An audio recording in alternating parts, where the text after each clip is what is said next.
So Dylan Joyce back on. Blocked! In the end, it blocks the punt and falls on it for a touchdown. Isaiah Jones on the recovery. This is 365 Sports. Essential to come away with points in this drive. Tony in the backfield there. He's got it on the pitch. Tony breaks free. Malachi Tony spinning, scoring. 365 Sports is presented by IdealMRI.com. High-quality MRIs for $497 or less. IdealMRI.com. Your health is important, so is your budget. Got to get to the 8. He's going to take off and run. Mendoza weaves his way first and go diving toward the end zone. Touchdown! 365 Sports is also brought to you by Texas Farm Bureau Insurance, protecting Texans since 1952. Beck steps up, delivers downfield, intercepted! Jamari Sharp makes the pick that will clinch Indiana's first national championship. Remember when you had a guy, someone who could fix anything? They're still out there at Batteries Plus. With their quick solutions and expert advice on batteries, key fobs, and phone repair, Batteries Plus will have you in and out and on your way in no time. Batteries Plus, the experts in charge. Finally, how are you going to celebrate, Coach? I'm up there. Now, here's David Smoak, Paul Catalina, and Craig Smoak.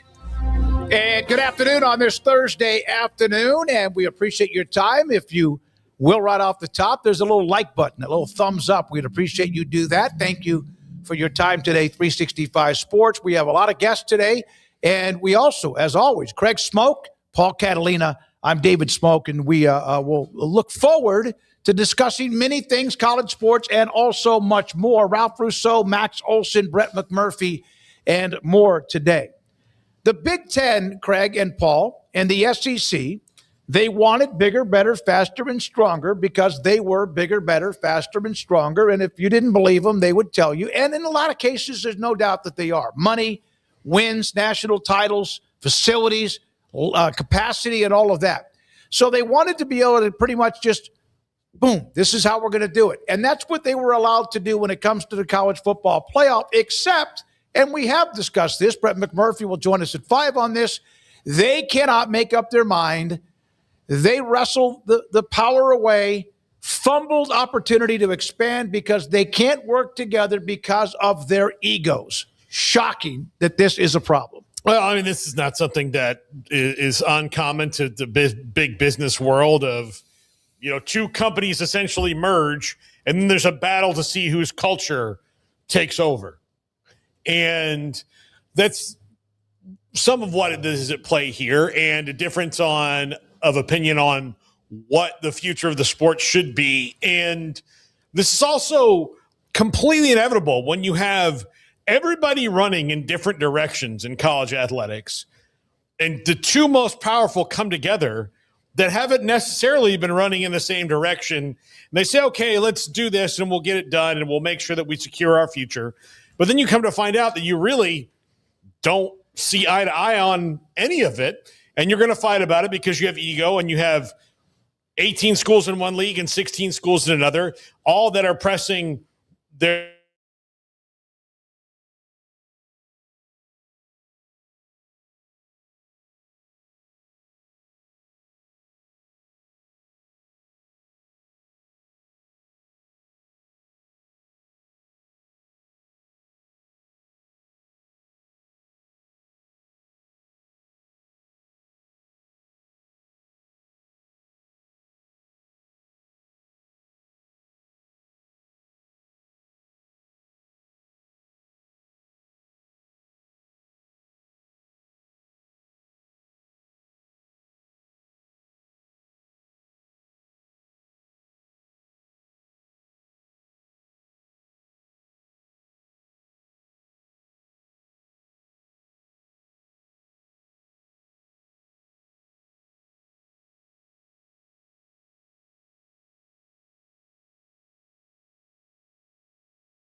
365 Sports is also brought to you by Texas Farm Bureau Insurance, protecting Texans since 1952.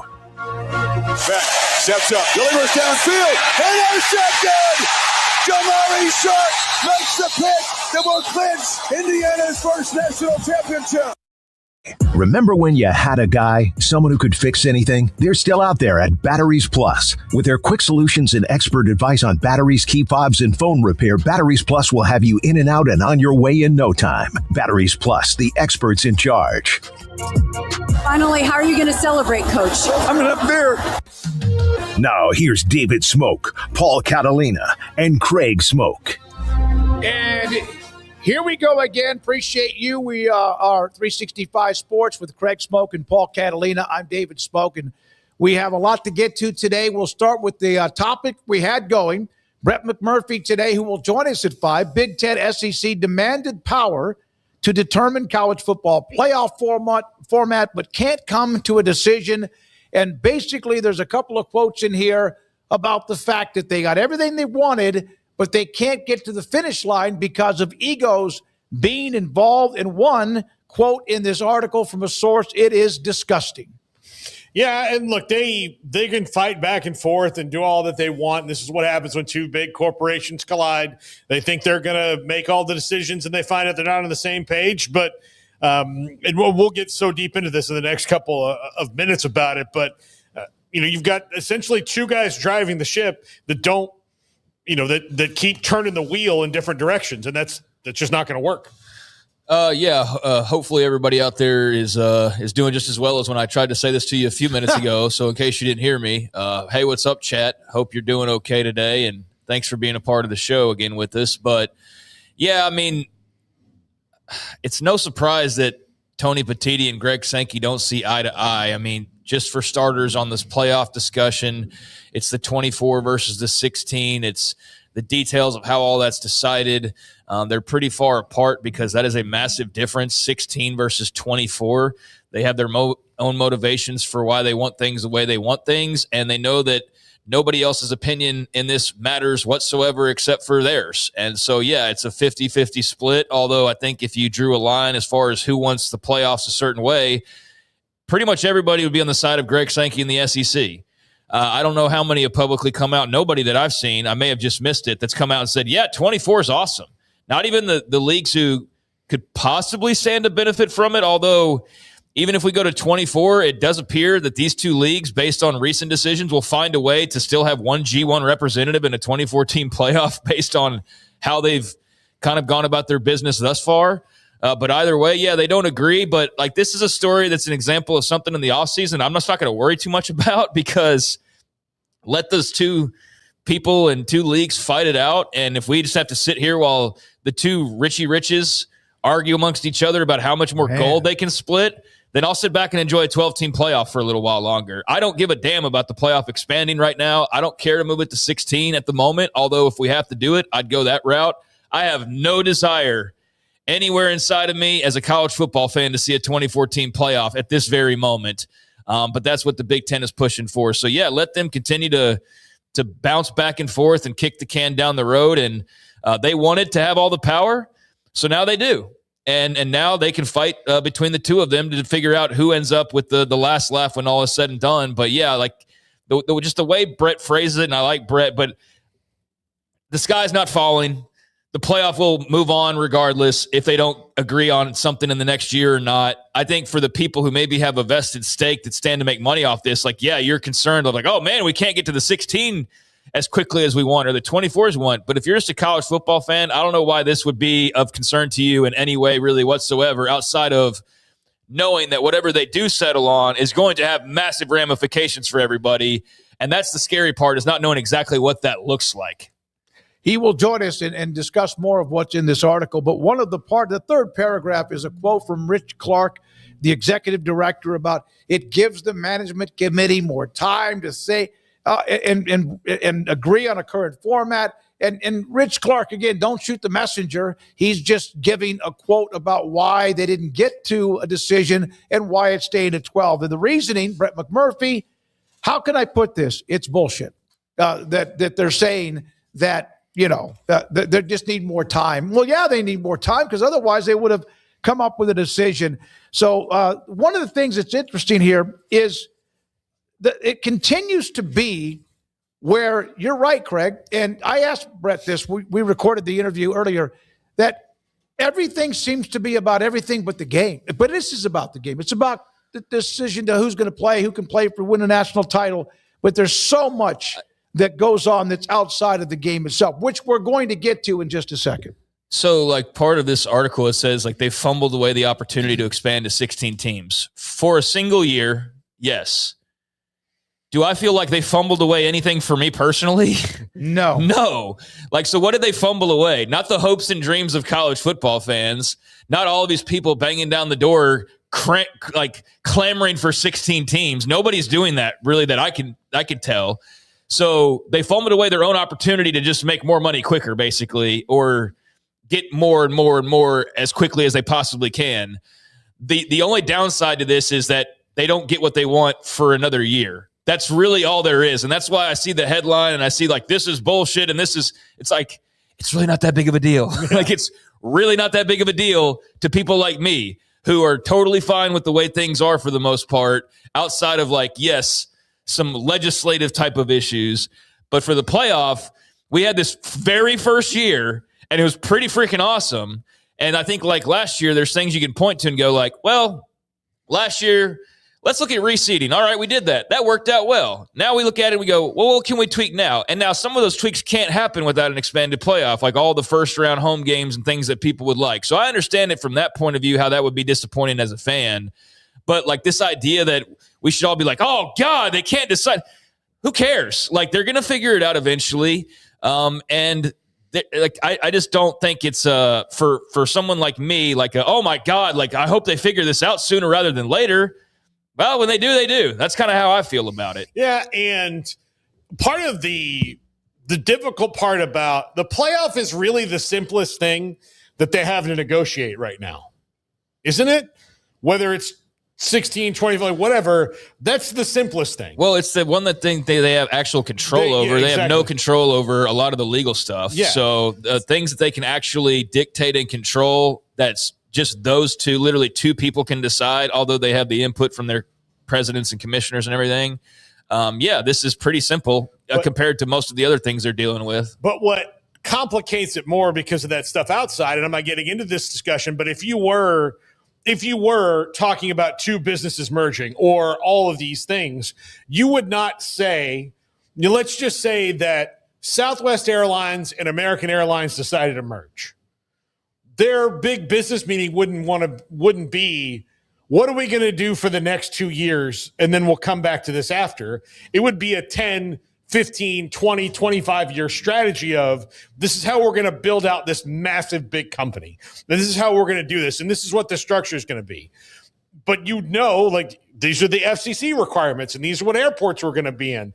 And you would know all of those things for years out in advance, really. But with college football, you're trying to do something that's going to change the sport maybe fundamentally, and then 5 years from now, you may have to tear the whole thing down because nobody knows what the two of your end games are. What do you see as the future of this sport? And what's the rest of it? So you just have to deal with this thing. But because you can't answer those other questions, it further complicates this. I think not knowing what they want the future to look like almost makes this even better that we're not getting to it right away. Yeah, because exactly. this might be the best it is for a lot of people. Yeah, that's a great point, Craig, because Yep. But if they truly were all in on reshaping the future of college football, then this would be step one to the larger plan. And then they would roll it all out of, we're going to have a 16-team playoff. And what this is going to mean is that this conference and this conference and this conference and this is how it's going to be. And we're going to roll out this way. And then when this 5-year agreement is up and the television contracts are up, we would like to build college football out like this because we think this is the best future possible. Everybody's on board. Okay, good, great, let's go and move on. But it is a year-to-year thing. And to your point, Craig, it's probably better that they can keep it at 12 for now because they have no idea what's going on around them. all they can control is what's in this room in the playoff. When they open the door, it's the apocalypse right now.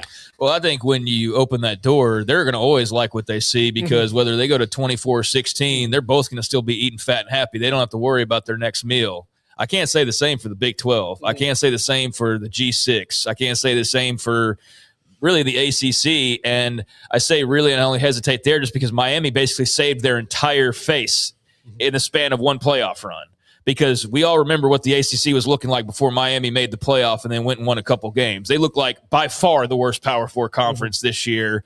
And I did a little podcast earlier today, the Smoak break, where I talked about it. I think the ACC kind of flipped things with the Big 12, and now based on the Miami what run. Miami did, because I mean now like they got all their swagger back. They got a rep in the national championship game, but prior to that, I mean, I think it was pretty clear with Tech leading the way and then BYU having a great year that the Big 12 was having a much better year overall. But then Tech goes one and done, and then Miami makes this run, and the ACC's got to feel great about it. But like they don't know what's on the other side of this thing. So, I mean, Brett points out some good things about, I mean, some relevant things about how this leaves like the bowls in limbo because it's a year-to-year thing, and you can't really operate all that efficiently when everything is year-to-year.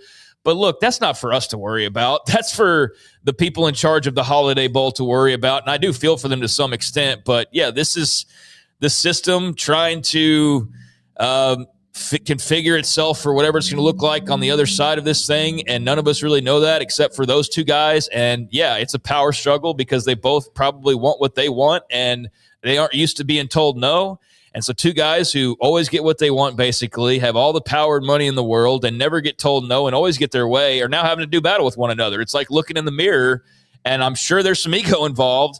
Hopefully not too much for the sake of the whole sport. But, yeah, what's the collateral damage with those two duking it out for, you know, the Iron Throne, so to speak? I don't know what that looks like. As long as everybody else in the arena doesn't get, like, evaporated over it, which they might do. From Samaras 11, I hope I said that right, nothing to do with egos, guys. It's already decided it's about money, TV rights.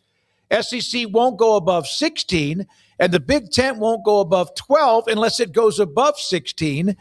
But they're both making hand over fist, and they're going to, no matter if it's 12, 16, 24, or whatever else. Yeah, I know it's been decided, like, as far as what they plan on doing or how they want to go about doing it. I understand all that and what the Big Ten wants. I think egos as far as you got two very powerful people who both feel like their conference is the superior conference, and now they're looking at each other eye to eye. So I think there's probably some ego involved on who wins and gets their way ultimately, because you can't tell me if Sankey's way doesn't get passed. Okay, like, if Petitis goes, you know what, actually, this is a great idea, then there's no ego involved. But the way it stands right now, one guy wants one thing, one guy wants another thing, and whoever wins that battle is going to get their ego stroked a little bit. Now, that's not the driving force here. If that's the way it came across, I'm just saying it's two big, powerful people leading two big, powerful leagues, and there are egos involved as to who's superior. And you see that back and forth with the national championship talk and this and that and whatever, who makes the most money and those kinds of things. So, yeah, that's not the driving force, but I do think it's involved on who is superior coming out of, you know, this and who gets the final say or the decision making. Roger the Dodger, look who won the ACC conference. It was Duke. Stormy Cyclone, they're just looking for an excuse or something egregious to happen, gives them a reason to go into their own silo. And then from fight on, 16 teams, 4 teams, each get 4. That's not going to happen. We know that. There's no way they're going to do 4-4-4-4 and have no G6 teams. The Big Ten and the SEC will not by any means stand for that. From Samaras. Wait. I don't know that the Big Ten and SEC wouldn't stand for that. I think 4-4-4-4 from all 4 conferences. Yeah, you made it sound like they're going to like stick up for the G6 and be like this. No, that's what you made it sound like. He's wanting 4 teams from all 4 power conferences. First of all, you also have the Notre Dame factor. They're not going to, the Big Ten and SEC are not going to accept any format, no matter the numbers, where everybody, all the conferences in the Power 4 get the same amount of teams in the tournament. No, I mean, there's a lot of great ideas. That's one of them. Unfortunately, they're just not very realistic because, yes, I don't think that they would probably go for that. And you do have the Notre Dame factor, so they kind of throw a wrench in the – I mean, I like it. It's nice and clean, and it's really simple and straightforward, and that would be a great way to have it. But there is the G6 that would have a say in that. There is the Notre Dame factor. That's probably the biggest factor to that. But I like where you're coming from. Yeah, it's just not that realistic. And yeah, like basically this is two sides. They control everything. You have two executives and they don't agree on everything. So there is going to be a tug of war on certain topics. And this one, like the future of how you determine a national champion, is certainly a pretty major topic. And there's a lot of money involved, and they stand to make the majority of it. They already do, but they stand to make even more. So I am interested in this back and forth and how they ultimately settle it and what that looks like on the other side of things, because they're two vastly different ideas. And I lean more towards liking Sankey's 16 idea way more than the 24 team. So we'll see who wins out in the long run. My whole point with just at the beginning was I just don't think it's like, oh my God, they can't decide what are the asteroids about to hit. It's not like that serious. Yeah. I mean, it's really not. If we have to go another year, sorry for the bowl games that have the year-to-year plan. Sorry for like who's put in a little bit of a pinch, but it's ultimately not that big of a deal. One of the things you said, and Paul, follow up please too as well, you said that Miami's run put the ACC flip-flop with the Big 12 when it comes to the power structure below the Big 10 and SEC at 1A, whatever. I agree. The Big 12 was 6-1 against the ACC this year. Won some head-to-head games, but they didn't make a run. It would have been so critical just if Texas Tech had beaten Oregon to move, but also then Miami making a run. I agree when it comes to the perception, and that's what matters is what you do in the championship tournament. I think the Big 12 is pound for pound better than the ACC, but that doesn't win you anything. It wins you like a nice mention in the also ran, like the superlative awards. Like you weren't the gold medal winner or the first place, but you like, oh, the best pound for pound, the Big 12. Like that's what I think that they were ultimately this past year. I think they were very clearly looking like the number 3 strongest conference, if you will, for the majority of the football season. I think that was the feeling in the offseason to some degree, especially as the ACC was sorting out their whole Florida State Clemson situation. Having that sort of disruption and not everybody on the same page, I think gave the Big 12 some advantage there as far as just the feel of the league and kind of its structure and everything. But then by the end of it, I mean, yeah, Texas Tech was a great story and there were other great stories, but Miami played for the freaking national title and they rolled through a bunch of big name teams to get there. And there's nobody in the Big 12 that can claim that they've done anything close to that. Not a single team. TCU can say they played for a title, but they played 2 less games than Miami did to get to where they got to play for the title. And Miami had a far better showing in the national title game than what TCU had. And that's the only example you can give, right? Because, well, Cincinnati made the playoff, but they didn't win. So, like, yeah, I think that it's pretty clear that the ACC, from a perception point, like pound for pound, I think the Big 12 is still a better league. I think that very clearly at the top, then, it's the ACC. And TCU making the trip, it was still, but because of how it ended, unfortunately, against Georgia. And I'll call me a doe-eyed optimist when it comes to Sankey's plan, going back to what I was going to say a minute ago with Craig, the 5+11, we have seen that the transfer portal and roster management has changed everything. And it's not necessarily about the leagues anymore, even though the Big Ten's on this great run.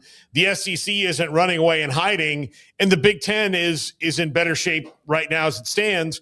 But with the roster movement as fluid as it is, I'd just like to see where 12 teams goes, and then if they go to 16, 5+11 goes, because I do think that if you do it the way that it is, where the conference champions get in and it's the most at-large bids, then if it parity kind of starts to flow throughout, then maybe we'll see where it's not our conference is better than your conference, blah, blah, blah, blah, blah, because then it will be truly decided of, oh, well, nobody's hoarding talent anymore. At least not generationally. You can maybe hoard for a year or two, and Indiana's going to have their run, and then right now Tech is trying to do that, but eventually there's going to be a year where you don't hit on everybody, you have bad injuries, and you dip. You have graduations or that class that you thought was perfect, too many things happened. Or a coach retires in Tuscaloosa. Yeah, exactly. The coach retires. All those things happen, and it's different. And that's what it's going to be for everybody. And it's going to look like what sports look like is if you have your ducks in a row, because everybody can pay for people now. If you have your ducks in a row, you're going to be successful. If you don't, you're not, and it's not really going to matter what conference you're in. Lorenzo, one team doesn't lift a bad conference above anyone. Miami lost a home game for the championship.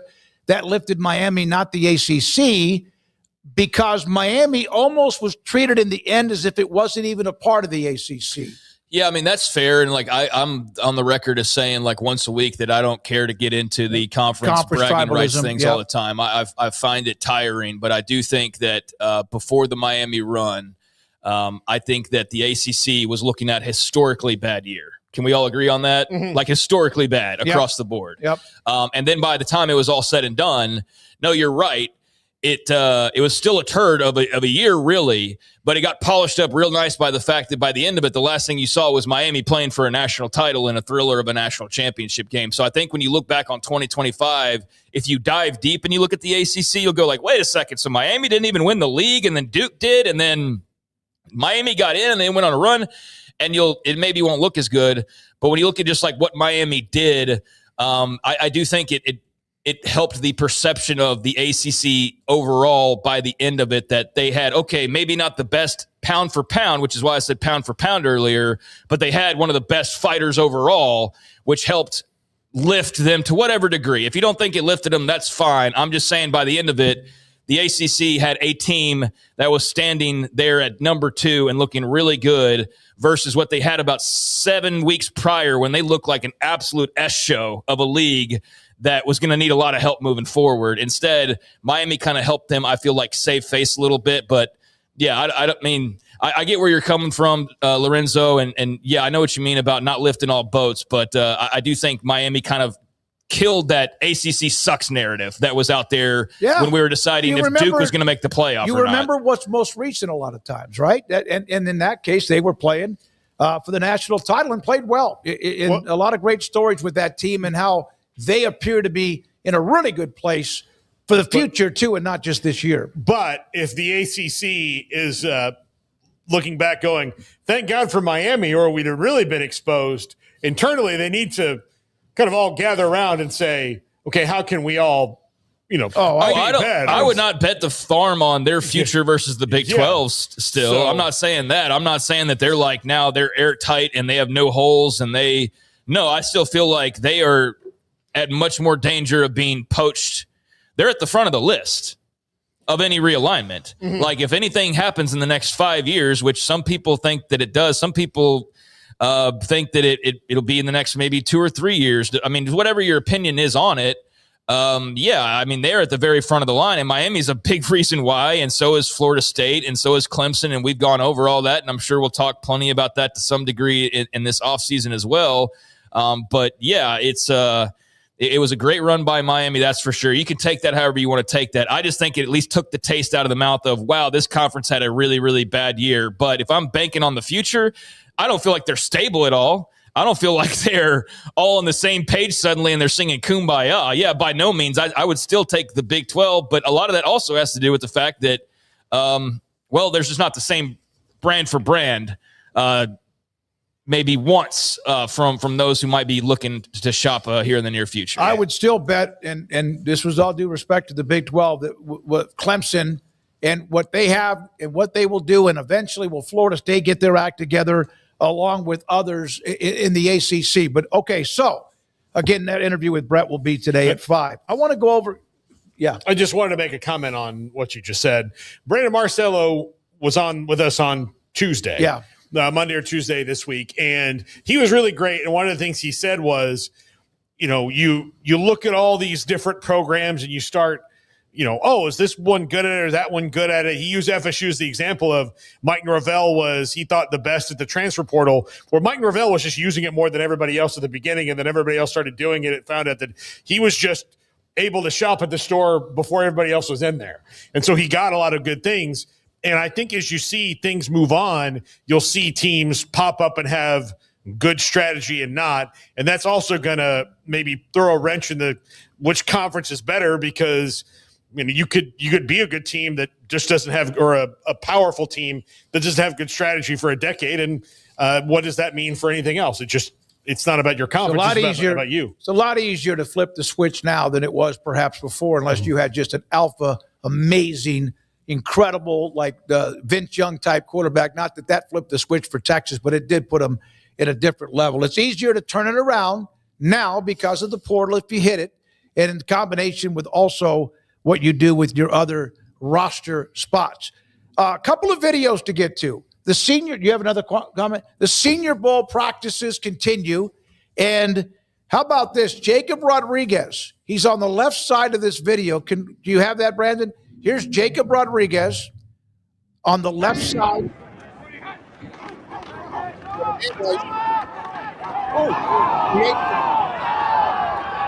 This is a fumble. The guy is a turnover producing machine, and he's had a great week. Now, here's one other video, and I want to make sure I have. Hold on before you get to it, Brandon, because So he actually forced in that practice 3 different turnovers and also had an interception. And then coming up, you're about to see a pass protection one-on-one offensive tackle. It is Max Ihanachor from Arizona State, the right tackle, against Michigan edge, and he's really highly rated in Derek Moore. And watch what happens here.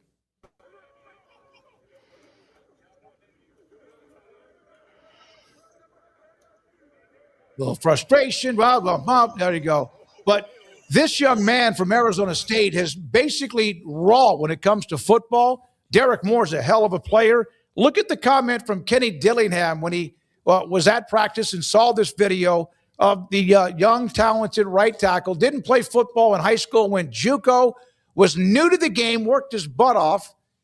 The last 3 years, now he is getting drafted. So there's a great story for the right tackle, and part of the reason Arizona State 2 years ago was good, not as quite good this year, but still getting better. Well, Max Ihanachor wasn't part of the reason they had a dip. It was all injuries at the quarterback position, but for them. But he's very good. I love stories like that. He goes back to Rayfield Wright, and all that. Look, this guy's an athlete. We're going to teach him how to play football. He wants it, and he clearly has a mean streak in him, which is great for offensive tackles. Quick feet, long arms, powerful thrust, and actually kind of almost got beat right there at the beginning with that spin move and recovered really nicely. So I don't really ever know what to make of all these practice reps because I'm not a scout, but I know the scouts go nuts for them. And they love all that. But it's great for Max Ihanachor because I think it really helps. To me, it just shows your preparedness. If you do well at the Shrine Bowl and the Senior Bowl, that means that you're preparing well and that you probably have that work ethic to you of, I'm taking this seriously, as where I do think some people show up to those games and think, oh, this is going to be nice. I'll just show off. And then you have people who are really trying to make it. And then you really see what talent or drive someone has. You get it on tape. They already have 1,000 plays of what he probably has done the last 3 years. But the Rayfield Wright reference, former Cowboys offensive lineman who played basketball at Fort Valley State. Gil Brandt found him, the former personnel director, and he became a Hall of Famer. That was the Rayfield Wright nugget there. We have Ralph Rousseau today from theathletic.com. We have Max Olson today from ESPN. Off the radar, Brett McMurphy, and then all of what we do at the end, including Paul Catalina's top 5. When we come back, again, we appreciate your time. Hit the like button if you haven't already and spread the word about what we do every afternoon right here on 365 Sports at 3 o'clock following Zach Gelb, who is on live between 1 and around 2:45. Back in a moment. 40,000 people. It's a town. 40,000 people. It's a small city. It's the number of people choosing pain relief without surgery with QC Kinetics. 40,000. Joint pain, knee, shoulder, elbows, somewhere in your back, whatever is creating the problem, QC Kinetics will give you the relief that it's given me since I began the treatments back in September this past fall. The nation's leader in using cellular level treatments and revitalizing joint tissue naturally by taking what is inside of you and then putting it back inside of you. It's amazing. Patients who thought they were out of options because, okay, they're going to have to get cut on.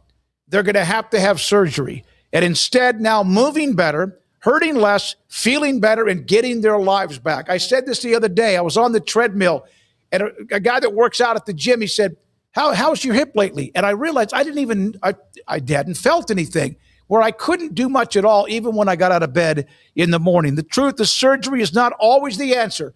QC Kinetics, Dallas and Houston, a treatment that will allow you not to just kick the can down the road like steroid injections in your back if you have problems like I did in my hip.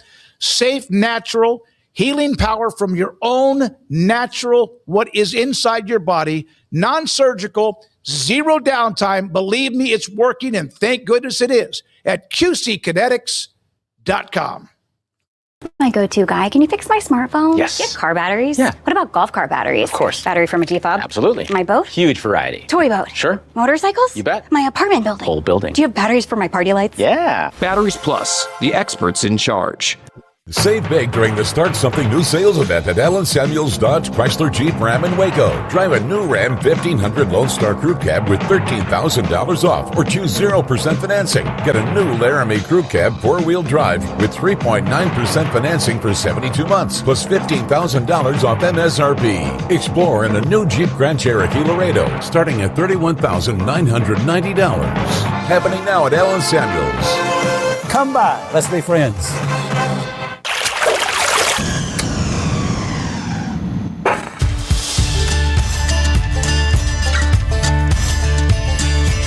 Bold are the adventurous. Determined are the leaders. Faithful are the healers. At Baylor, you'll find your calling, your people, and your purpose. Dare to be you, indeed. Marco's only uses premium toppings, which means your pizza isn't just flavorful, it's mushroom-full, or sausage-full, or pepperoni-full. And you can get unlimited medium one-topping pizzas from the place named America's favorite pizza chain, starting at $8.99 every day, only at Marco's. I pitched in the major leagues for 24 years, and let me tell you, I can feel it in my joints. Shoulders, elbows, and knees. Trust me, pain doesn't retire when you do. I tried everything to get rid of the pain. Nothing worked until QC Kinetics. Baseball legend Roger Clemens and other patients are getting lasting relief with QC Kinetics regenerative treatments. No surgery.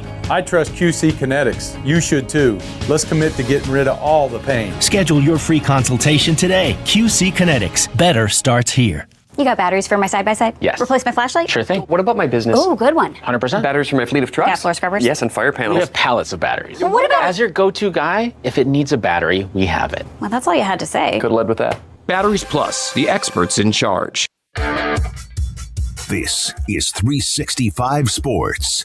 The 3 o'clock hour is sponsored by Waco Custom Marketplace. Meats, sweets, Texas treats, and a cut above the rest. 425 Lake Air Drive, Waco.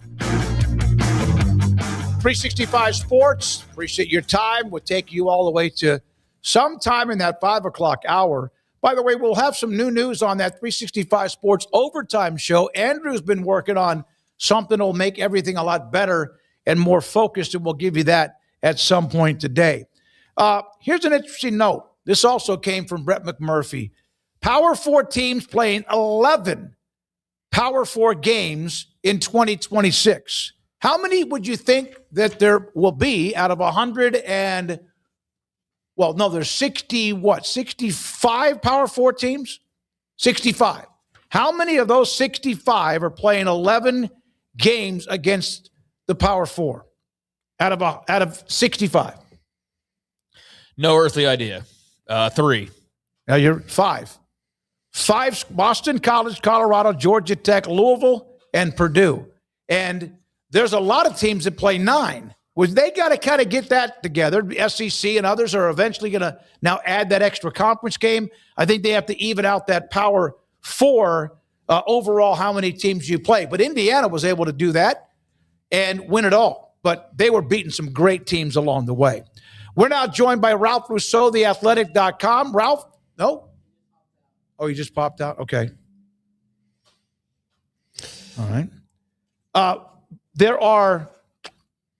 These teams play just 9 Power 4 teams. Nebraska, Arizona, Houston, Indiana, Kansas State, Penn State, Texas Tech, USC, and Washington.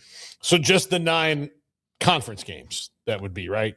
No, they are playing Power 4 teams, only playing 9 Power 4 teams. Yeah, because a lot of them are just playing conference games, and that's it. Yeah, and then their other non-conference games are not against Power 4 or against FCS or even somebody else along the way.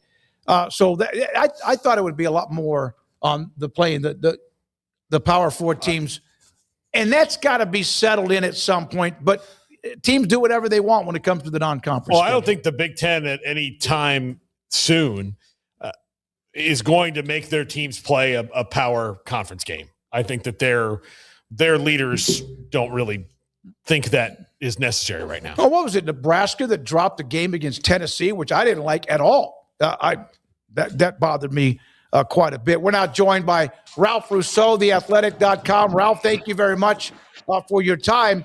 I saw a story about Indiana wins the entire thing. They do it in a way that a lot of people had never done before, and it's unique, just like what Texas Tech's trying to do in their way and others. How many programs will actually learn from Kirk Cignetti, but have Kirk Cignetti to help, make sure the plan goes correctly? Yeah, that's a great point, Smokey. And it's like what I'm trying to get across to people is I hope y'all are not just sitting here going, yeah, you know what? We shouldn't recruit 4 and 5 stars because you're probably going to stink if you do that. Like, it's not like that's not the, like, yes, I hear the takeaway of maybe we shouldn't be obsessed with stars. And I understand the takeaway of, hey, maybe when we're looking for a coach, we should be a little open-minded to the idea that, like, maybe you can find a great coach not at the Power 5 level. So there are definitely lessons to be learned here, but I'm kind of with you if what you're saying is, like, to think that you're going to snap your fingers and your next Group of 5 coach is going to be Cignetti, right? And is going to be as good as he was at developing and identifying all these JMU guys who became NFL draft picks. Like I think there are lessons to be learned, and I think the smart programs and smart coaches will take some of these lessons, try to apply them, and they give hope to others that maybe, hey, we don't have to recruit like Ohio State. We can still contend with Ohio State. But the idea that you're going to just do the Indiana thing, I think is a little bit farcical to think that you're just going to be able to repeat that. There's a whole bunch of programs that are going to be able to repeat that. Yeah, I can't just open up a restaurant tomorrow and be a national chain because I have right. You have to have a plan. And then I can't, even if I said, it's really successful, Wingstop. I'm gonna be Wing Go, and right. We're gonna do it better than them. But I'm going to copy their plan and add some stuff to it. Well, you still have to have the right people in place, and not everybody's doing it the same way. You have to have a bespoke plan for your university. Indiana, Texas Tech, Miami, all these teams that have kind of flooded onto the scene, they all do it their own way, but the structure similar of the personnel evaluation is the thing, whether it's high school or college players, right? It starts with the evaluation and then goes to the money part of it. Yeah, I think the hopeful part of all this is there might be more than one way to get to the top, right? I think that we had just lived through an era where the way to get to the top was to stockpile 4 and 5 star recruits. And the fact of the matter was there was about 4 schools that could do that, right? Like, and everybody else was just hoping for the best. And if between the transfer portal and NIL spreading the talent around, it creates more options. I will say this. So my buddies at the Athletic, and I contributed a little bit to this story. We tried to talk to coaches about what are the lessons of Indiana, what's repeatable, what are the things you can take away. And one of the coaches I talked about, a Power 5 coach, was like, the thing I learned is you got to have some money. Like you got to be able to invest. Now, does that mean you have to be able to invest at the very top of the market? Not necessarily, but you got to be able to invest. I think what this coach was trying to get to, trying to convey to me was, you have to be able to invest more than my school is currently investing, right? Like you still have to be able to invest. The buy-in has to be at a certain level. So, I think that, again, the good takeaways are there might be more than one way to skin this cat going forward. But I do think there are some base level investments that maybe change who can buy in previously, but doesn't necessarily expand it to the point where everybody can buy in. I want to stop short of making everybody believe, oh, this means anybody can do it. Not quite. Ralph, been reading your stuff and listening to you for a long time. I mean, hell, we've been interviewing on this show for years now at this point. As somebody who's been so involved with college football for so long, you heard all the clamoring when the realignment was shifting and the portals opening and all these things. I'm like, oh my God, did you ever in a million years think it would lead to Indiana winning a national champion? And because I feel like the thoughts were like, well, nobody but Ohio State and Texas and Michigan are going to win titles. Little did we know that Indiana is going to be a very soon national title. And just as somebody who's watched the sport for so long, did you have a moment at all where you're just like, wow, this is really happening here? Indiana's the freaking national champion. It has been quite a ride. No, I am with you. Like, and I was a doubter, like not a doubter in the sense that I thought it was fraudulent, but even throughout this season, it was hard for me to get like, okay, well, they'll lose to Oregon. Oh, okay. They beat Oregon. Okay. Well, they'll slip along the way here. Oh, they're not slipping. Well, okay, Ohio State. Okay, the fun's over. Now it's Ohio State time. Oh boy, they beat Ohio State. Even in the playoff, I found myself wondering, when does this ride end, right?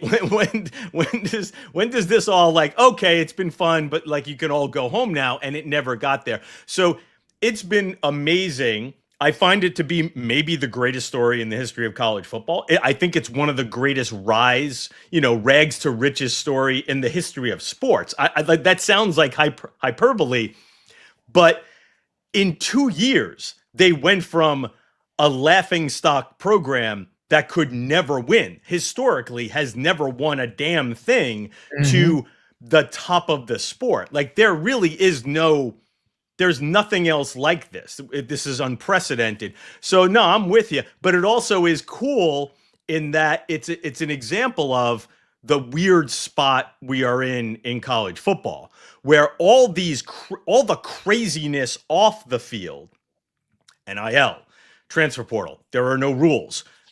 Like it's just insane. We're trying to get the government to step in. The government doesn't want to step in. Like who's eligible? Oh man, these guys are 8-year eligible. Like there is no such thing as eligibility. There's so much angst off the field, but to a certain degree, all that stuff off the field is what is creating some of these great stories on the field. So like the product has never been better on the field, even though the sport is a circus off the field.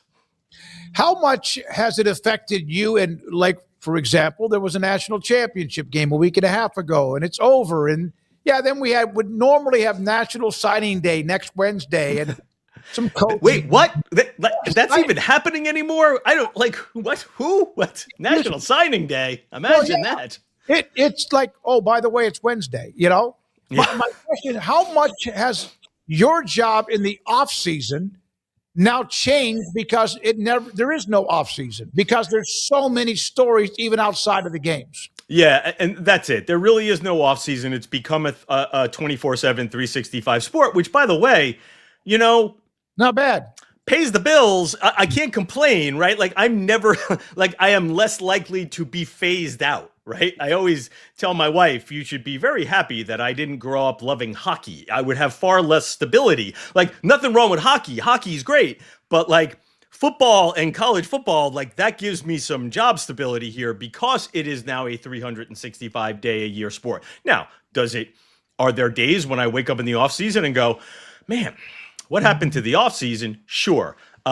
But I think that they're like the idea that there is not really as much of an offseason. I will say this, guys.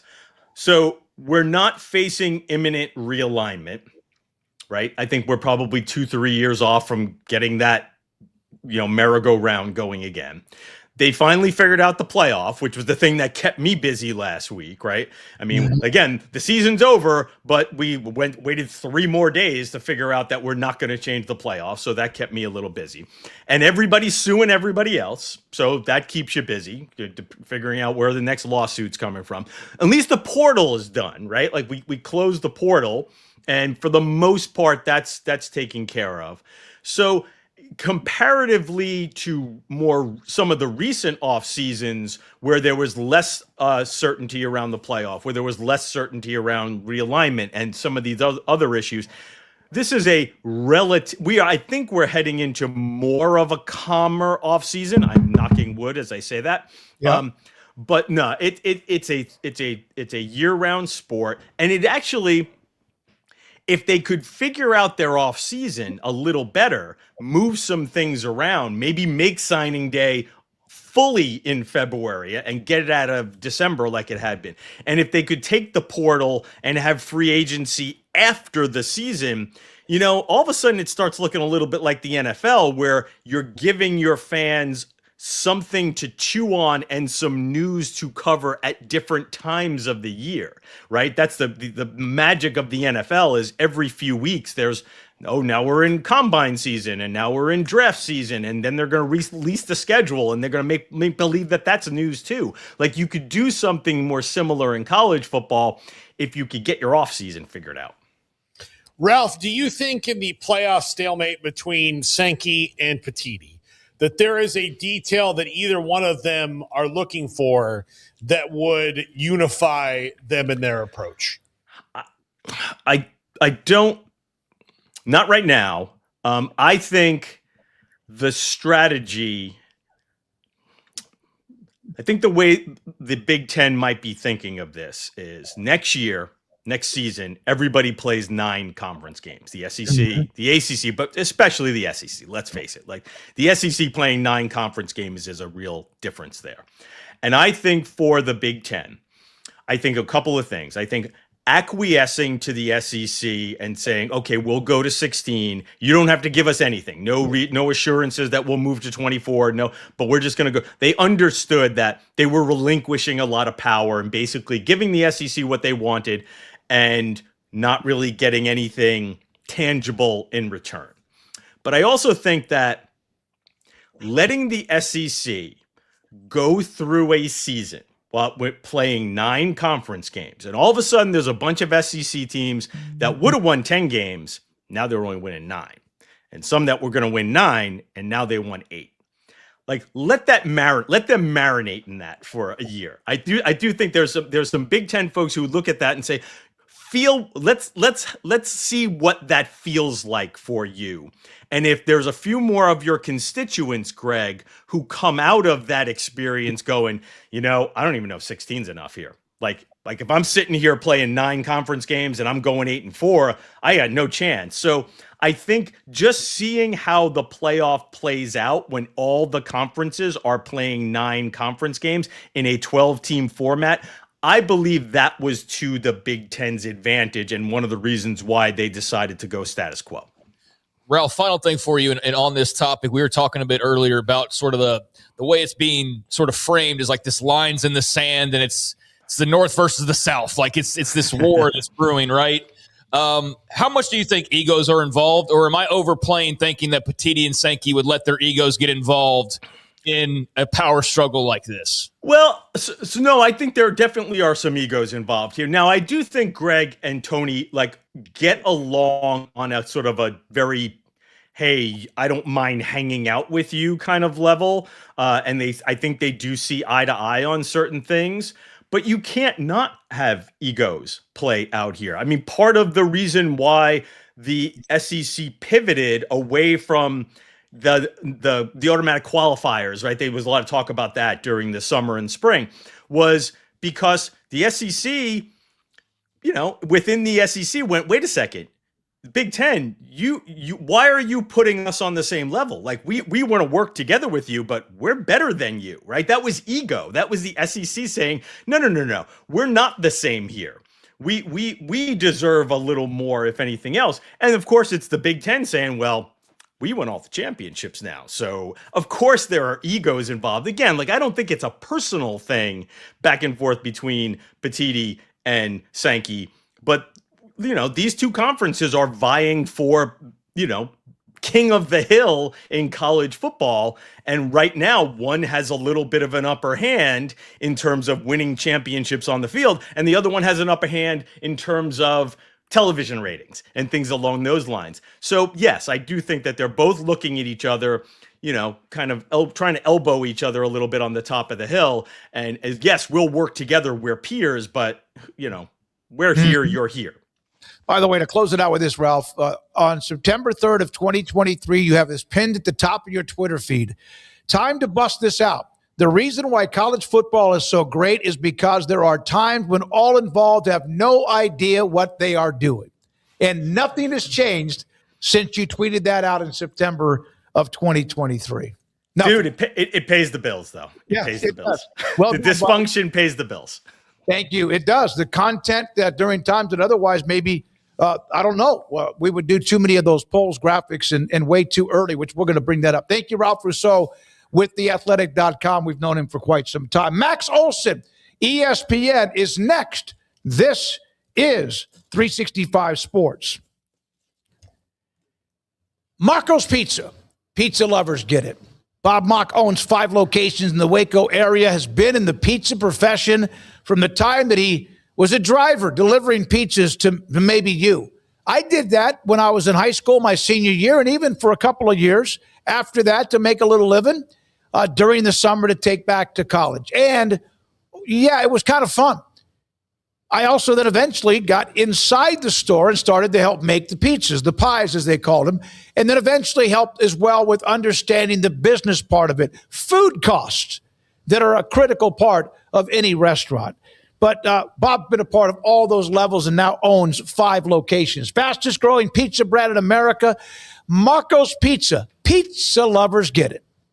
Over 25 years of excellence in IT, Carrion Solutions is your trusted technology partner. From managed IT services to cutting-edge cybersecurity, our expert team delivers tailored solutions that drive success. Our portfolio includes products such as Veeam, Bitdefender, Microsoft, Cisco, and Fortinet. Call David Carrion and his team of experts. Call 888-522-2221 or visit us at carrionsolutions.com. Established in 2007 and independently owned, Alliance Bank Central Texas is committed to helping families and businesses meet their financial goals. From their tellers to their board of directors, they know the importance of superior service and competitive products. Customers have confidence knowing that their financial needs are in good hands. It's your bank, Alliance Bank Central Texas, with 2 Waco locations, 4721 Bosque Boulevard and 191 Archway Drive on Highway 84, and at alliancebanktexas.com. Member FDIC and equal housing lender. It's time to compete against yourself, finding too many excuses not to work out combined with bad eating habits, and Waco Regional Tennis and Fitness can help reach inside your competitive soul. Discipline, getting results you've only dreamed about, personal training, group exercise classes, and even a tanning bed, world-class tennis facility, and pickleball courts and lessons available. Waco Regional Tennis and Fitness, spacious, clean workout rooms, free weights, state-of-the-art technology, weight training equipment, and no intimidation. It's time for you to react today, not tomorrow, at Waco Regional Tennis and Fitness on Lakeshore Drive in Waco.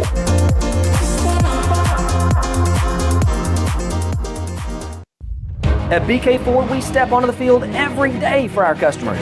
Here, legends are born and glory is earned. The spirit of competition unites us all as we stand as one. It's more than a truck, it's a passion. Get ready for the thrill, the triumphs, and the unforgettable moments that only BK Ford can deliver. Are you ready to experience better? BK Ford.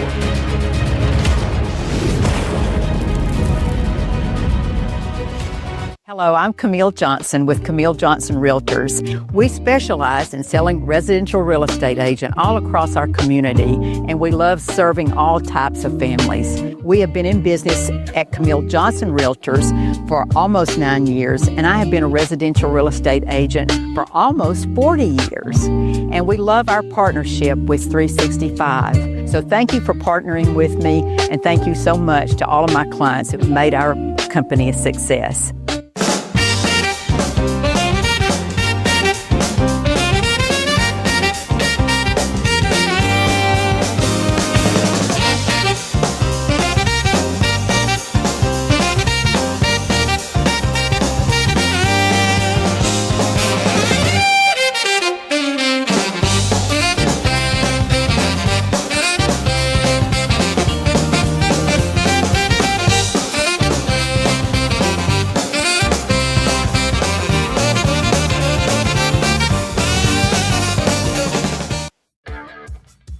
This is 365 Sports. By the way, before we get to Max Olson, Island Princess, these are toffee-coated macadamia nuts. Toffee. Yeah. Macadamia nuts covered in luscious milk chocolate. Our great friend Wayne Lavelle, Super Bowl Wayne as he's known, used to broadcast in Hawaii. Brings these to the Super Bowl. He put them on UPS and sent them to my condo, and I'll pass them out to everybody. Boxes from, again, our great friend Wayne Lavelle, Island Princess. We're now joined by Max Olson. Max, thank you very much. The portal is closed, but is it? Gosh, I hope so. I mean, I think there's still players out there that need to find homes, and that's always the case with this stuff. But yeah, in terms of I think of our, we're going to drop our top 100 players in the portal, like expanded rankings tomorrow. I think all 100 of those guys are off the board. I think it's pretty wrapped up. I mean, as you'd expect, these schools have deadlines, and these kids, as you guys experienced, these kids that verbally committed, they do have to sign and enroll at some point. So yeah, I think we're at that phase now. Max, what did we learn from the Darian Mensah saga? Well, I see a lot of outrage about this stuff where it's like, oh, I mean, what are these contracts meaningless? I think people need to understand, as we get in these rev share deals and stuff, the contract does not force the player to stay at the school. That's not how this stuff works. You can't force a guy to stay at your school for 4 years. The contracts are to, establish what the damages are if that player breaks the contract. And so, we saw in the Washington case that the implications of breaking that contract were too extreme for Damon Williams to leave Washington. And in the case of Miami, going after Darian Mensah at the deadline and making him an offer he couldn't refuse, I think ultimately Duke had to try to defend that contract and make it difficult for a school in their conference to go do something like that, in addition to taking their top receiver.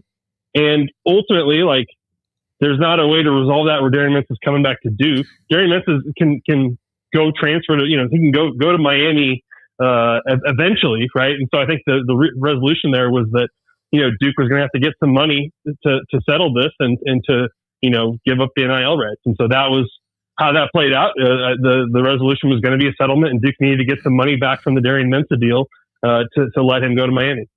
Was there anything particular about Washington's contractual language that others can kind of say, hey, can you send that our way so we can copy that and just fill in the blanks? Or was that just a unique situation unto its own? Well, I think part of that is the Big Ten does have these uniform contracts. And so I think that Tony Petitti and that conference viewed that as a victory, that, Lane Kiffin and the SEC couldn't just come in and take their quarterback without a pretty heavy cost there. And, I think that's always the difference in this stuff, is if a guy re-signed for next year and then he wants to change his mind and go somewhere else, then obviously there's going to be stricter penalties to that. I mean, usually these guys are signing 1-year deals and the deal's up and they're moving on. But certainly we're seeing this year, as the Pete Golding thing demonstrated, some of these schools are desperate enough when you get down to the deadline that they're like, I don't care how much it will cost. What do we got to do? And so, if you've signed that deal, then, you're going to have to figure something out there. And we're going to see more of that. We're not going to see, Like, these contracts are not going to make it so that players never transfer. It just means I think we're going to see more buyouts and more costs associated with making those moves. Max, with the Mensa Barcade story and most everything, as you said, the top 100 that you guys have settled, has anyone jumped into the top, let's say, 10 team rankings with a late surge, or is it pretty much still the same teams as maybe 2 weeks ago, 3 weeks ago? Yeah, I mean, I think part of it is if you want to go get the best guys, you got to be aggressive and you got to get these things lined up right in time for January 2nd. And so, I think the winners of the portal cycle were a lot of the folks that dominated the first week. I think certainly Miami was a little bit different story just because they had a little bit more to get done after the national championship game. And so to go get those two players, and then also Damon Wilson, the pass rusher from Missouri and from Georgia, who we have as a top 10 guy in the portal. I think those are pretty big victories for Miami in terms of their ability to reload and go chase the playoff again. But a lot of that work, like a lot of those wins, you really got to achieve those there in the first week of the portal there, because once those top guys go off the board, the next guys are they're not like the top 100 guys. I'm sure there'll be some gems there, but you got to be pretty aggressive in getting these things done quickly. Max, did anybody school-wise jump off the board at you as someone who appears to have gotten their ducks in a row talent evaluation-wise that maybe had a sneaky good portal season? Yeah, it's a good question. I mean, it's funny, like there's a bunch of different categories now in terms of like the type of portal class you're building, right? So like I think in a lot of ways you'd say like, man, Oklahoma State and Penn State and some of these programs that had to go bring a whole team with them, like you're pretty impressed by like what the totality of that's going to be. I think Ole Miss did a good job for the situation they're in, where they, certainly they had to pay a lot of money to retain their guys as well.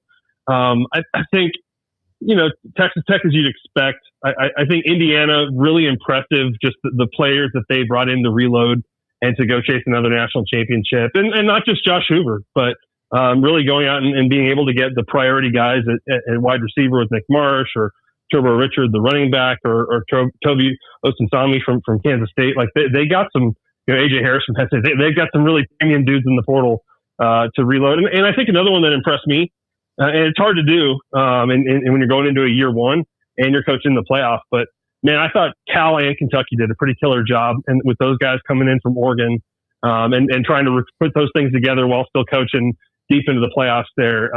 Really impressed in terms of what their front offices did to get a lot better.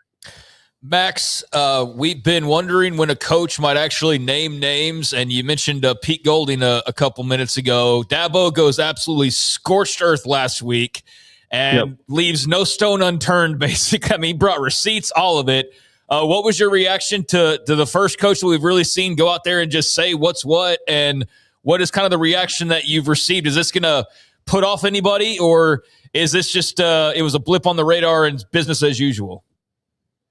Yeah, you just going back on YouTube and watching the whole thing, I was pretty amazed. And it's certainly with like the specificity of like, okay, here's the timestamps when we made this phone call, when we sent this text, when we met with Luke Ferrelli, like, the way that they laid it all out publicly, you just really haven't seen that at all. And, guys, I've talked with, look, it's been going on for years, and you talk with ADs, you talk with coaches on their end of it about like this experience. And I think it's been extremely frustrating because it goes, in terms of players getting taken off your roster, like, what's going on, and you don't really call it out because you're kind of doing it too. And you just know that like once the player's in the portal, like it's game over, like you can't really get them back. Right. So like it's kind of futile to go wage war. Luke Ferrelli's not coming back to Clemson if you go do this. Right. So like, I think a lot of times people just, it's glass houses, and you don't want to go after people for it because you're doing it too. And I think the thing that everyone's fascinated with right now is just, okay, Clemson, as Dabo said, like we're giving this to the NCAA on a silver platter. We're giving you, as he said, like this shouldn't take 3 months or 3 weeks. This should be like a 3-day investigation. We're giving you all this evidence. And so, I think certainly if you want to try to make this as easy as they're trying to make this for the NCAA, like you expect results. And so I think nobody's like operating in any fear of NCAA investigations and enforcement around tampering. And so I think certainly coaches will be interested to see, like, will the NCAA try to take a stand on this and say, like, yes, we are capable of going after this if you give us evidence. Is it illegal to buy a burner phone in Oxford, Mississippi? I mean, Hugh Freeze didn't know how to do it. Pete Golding clearly didn't fear anything, and why should he? Yeah. But he also didn't, think that Dabo or anybody would say anything, but he did cross the one guy who doesn't care about the portal all that much and is begrudgingly using it anyway. But it's weird that Pete Golding would directly put himself in the crosshairs because, Max, I get the impression that a lot of coaches that are complaining about tampering don't name names because they may not be directly tampering themselves, but they've got a host of people around them who probably are. They just don't want to. They just don't want to know what they don't want to know. Correct. That's very well said, Paul. And I think part of that is I think this kind of speaks to the people living with just no fear of policing here. Is I would say a few years ago, no head coach would take that risk of directly contacting a student athlete at another institution. There are many other ways to communicate that interest. Because you would not want screenshots and you would not want to be turned in and you would not want to have penalties for doing that. And so I would say in the last 2 years, not only has all of the portal recruiting just become straight up pay for play, hey, we're offering you this money to come here to play football. But I hear all sorts of stories like that it is that brazen now of just hey, this coach is calling me nonstop and is offering me a dollar figure and trying to get me to come here. And part of that is just not any fear of hey, what's the recent precedent of someone getting even a slap on the wrist for this stuff.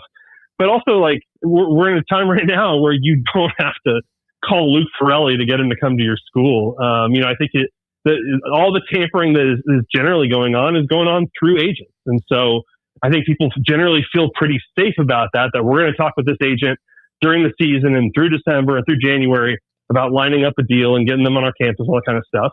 And is that tampering? Yes, by the letter of the law it is, but the NCAA can't really go after the agents and stuff. And so there are ways to do this that are much cleaner than Pete Golding sending a picture of $1 million contract to Luke Ferrelli while he's in class at Clemson. Are you surprised that there has not been anything said at all by Greg Sankey? A little bit. I'm sure he's talked with his own coaches and his own membership in his conference. And that is one thing Dabo said is that, he called Jim Phillips as this was going on and that Jim Phillips called Greg Sankey. And so I'm sure that Greg Sankey probably gets these calls from people within his conference and has to make calls and say, hey, cut it out. I don't want to hear about this stuff. But I think you've also, if you're Jim Phillips, you're also having the Miami versus Duke dispute too. And so I think a lot of times in the SEC, it's trying to prevent the SEC on SEC crime. Mm-hmm. And Greg Sankey has definitely done that over the last few years. But, I don't know. This is one of those areas where I think coaches and commissioners, they can decry it, but people are not stepping up here and applying strict penalties to this stuff because everybody's doing it. Max, we appreciate you as always, buddy. Good to have you on. Absolutely appreciate your time from ESPN and get a little bit of a downtime. But as you said, we'll look at that tomorrow, ESPN.com with the top 100 transfer portal rankings. Max Olson with us on Thursdays, usually at 4 o'clock. When we come back, remember the story and all the discussion about Bill Belichick and the Hall of Fame. And now even some voters have written columns or said why they did not vote for him. Some are doing that. Some aren't.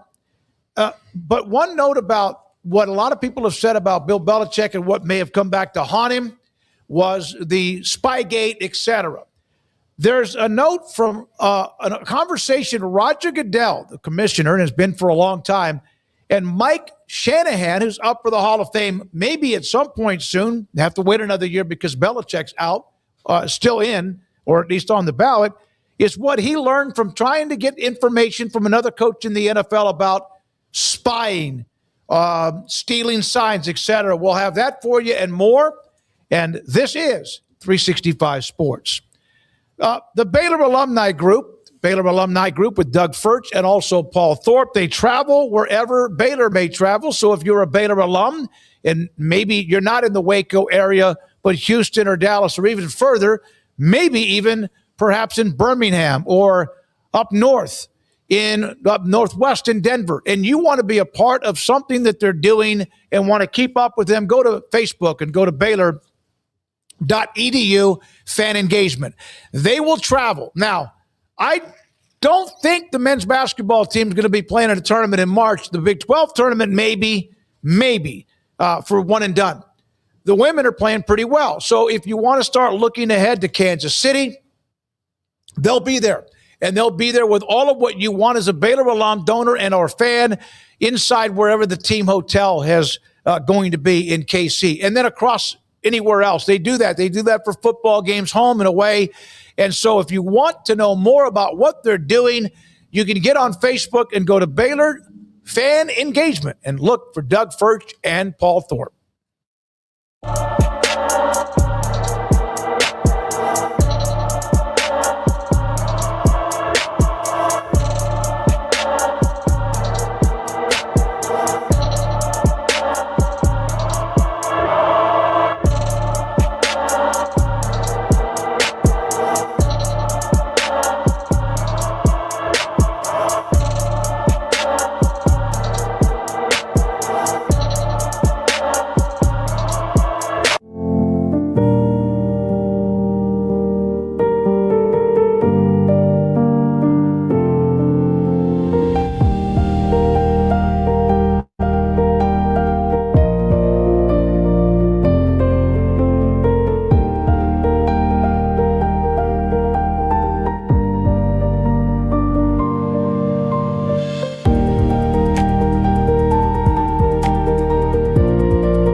Whatever it is you wrangle,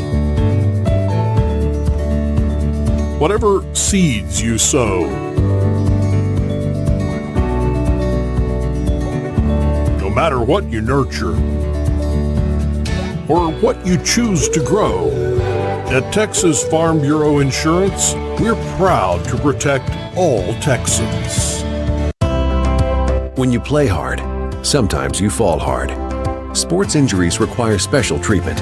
At Southwest Sports Medicine and Orthopedics, our team of expert doctors provides athletes and active adults with comprehensive sports medicine care, diagnostics, whether you're in high school, college, or beyond, we'll help you get back on the field. Call on the team physicians for Baylor Athletics. Call Southwest Sports Medicine and Orthopedics.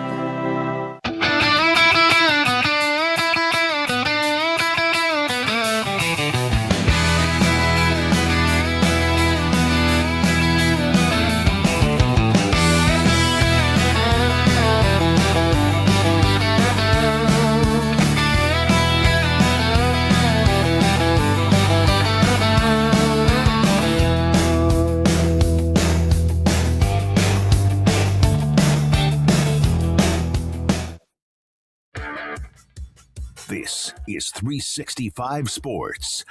Yes, we are. Thank you for being a part of what we do, whether you're watching on YouTube, 365 Sports, the channel, and then also on the other options, Twitter and TikTok and a few others along the way. So there was this story about DJ Lagway, the Baylor now signee, former Florida quarterback, and his recruitment. And he was in the portal and he visited. And then all of a sudden came out like Thursday, 3 weeks ago, that he had committed to Baylor, but was going to travel to Oxford and visit Ole Miss. And of course, that got a lot of Baylor fans or those who college football follow college like, whoa, wait a minute. So I don't remember exactly when it is, but I put something up on Twitter, an update from what I was listening or what I was hearing, and I just said, relax. Well, somebody then said, we need to get a T-shirt, and Brandon, do we have it? That says, Smokey says relax. It's a plain, simple white T-shirt with black lettering. Andrew came up with this, and then you can see the barcode if you want to order. We should sell thousands of these. I get nothing out of it other than the fact I appreciate you wanting to buy the shirt saying just simple, Smokey says relax. Who was that again that bought that? Oh, you wanted to actually, like, it's in my Twitter feed. Hold on just a second. I got it right here. Bobby B in Tulsa. Okay, good deal. I'm glad. Would you think he was fake, like AI? No. I didn't think he was fake. I just like to keep a list of all the people that stalk you. I got one more today. I'm often in close vicinity to you, and so I don't ever want to catch a stray. No, I know. Yeah, you could do that. To fly, by the way, is his Twitter handle. He goes, you can use this. Bobby B in Tulsa, thank you very much. Those are, what are they, Andrew? Like $15?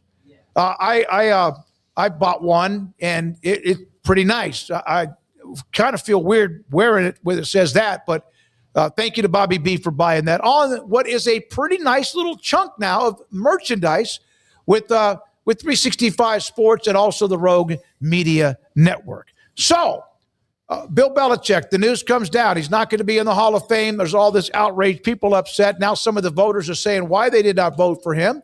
And you can either agree with them or not, but at least they're coming out, some of them are saying why. Then there was the story that back during Spygate, back when Roger Goodell was trying to figure out what to do with the New England Patriots and do they get fined? What happens with them? Well, Roger Goodell sits down with Mike Shanahan, or a phone call with Mike Shanahan. Has a call with, he's about to have a call with Belichick. It's on a Wednesday in September. And the Jets had sent a letter to the Patriots asking them to preserve any evidence, etc., as this started to go like rapid force. Roger Goodell calls Mike Shanahan and says, hey, Mike, what's going on here? And maybe he thought that Shanahan was going, oh, man, you need to, screw them. And Shanahan said, I wish I had thought to videotape signals. I'm disappointed in myself. This is my favorite line. Roger, Shanahan continued, first of all, people are always trying to steal signs. Peyton Manning is the best. If you don't change your signals, you're dead. He thought it was different. But you can't say that Bill Belichick's a bad guy. He's just better at it than most are. Yeah. So, and he wasn't clandestine enough about it because he got caught, just like Connor Stallions did recently. And I think that the one thing that tells you just how coaches are, there were not a lot of coaches.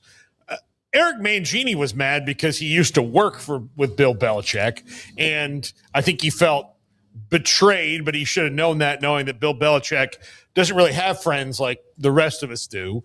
And he was mad because it was his team that it was happening against, and Bill Belichick tried to do it against the Bengals a few years later. He kept trying to find ways to do it. But when you hear Mike Shanahan say that, you just think among the coaching community, they're like, okay, well, whatever. Bill just wasn't cloak and dagger enough. Yeah, I mean, I guess, if you're Connor Stallions and you read that, then you're like, hell yeah, man. See, I did nothing wrong, and everybody's doing it. I think it's been very interesting to see sort of the outpouring of support for Belichick and also some of the detractors. I think it's been interesting to see the Hall of Fame voters who have explained themselves, and a lot of it gets lost in just the overwhelming wave of reaction. But there's a lot of people who didn't vote for Bill Belichick, but it wasn't anything nefarious. It was literally just the way the rules are. And like I said yesterday, all this really goes to show you is not that people were worried about Belichick's personal life, or I'm sure in the cases of some media, there are guys who probably hold a grudge against him because he didn't give them the exclusive or treated them the less than stellar or something along those lines. But ultimately, it's the system they put in place to try to unclog all of these seniors and try to limit from having too many inductees who weren't of the highest, most elite quality. And I think that's valid, and they're right in that. But this is a situation where, while all that was well-intentioned and the system looked like it was operating the way that it should have been, clearly there was a thing coming along the pipeline named Bill Belichick that was going to completely screw this system up. And I think now it's shown you, because why can't you have more than one coach? Mm-hmm. That's silly. So I think it wasn't people not voting for him. It was them. I read a letter from one guy. I don't even know who it was. He fully explained. He's like, we had these 5 guys. We're told we can vote for 3 of them.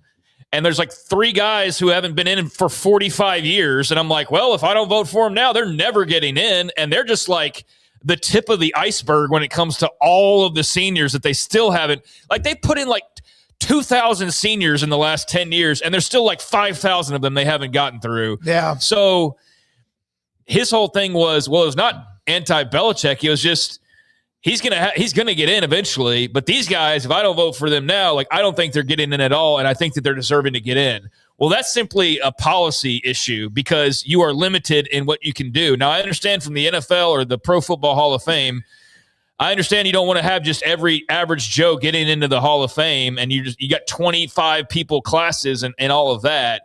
But you ran into a situation where you found a flaw in the process, basically. It's like anything else, right? You found a flaw in in your workflow or in your computer system or whatever. And now you've identified it and you need to go to the drawing board and figure out how to improve that and ensure that no matter what the limitations are, if a no-brainer like Bill Belichick comes along, he's not getting in because, well, there's not a way to vote for everybody that you want to vote for. I think that's what you ran into here.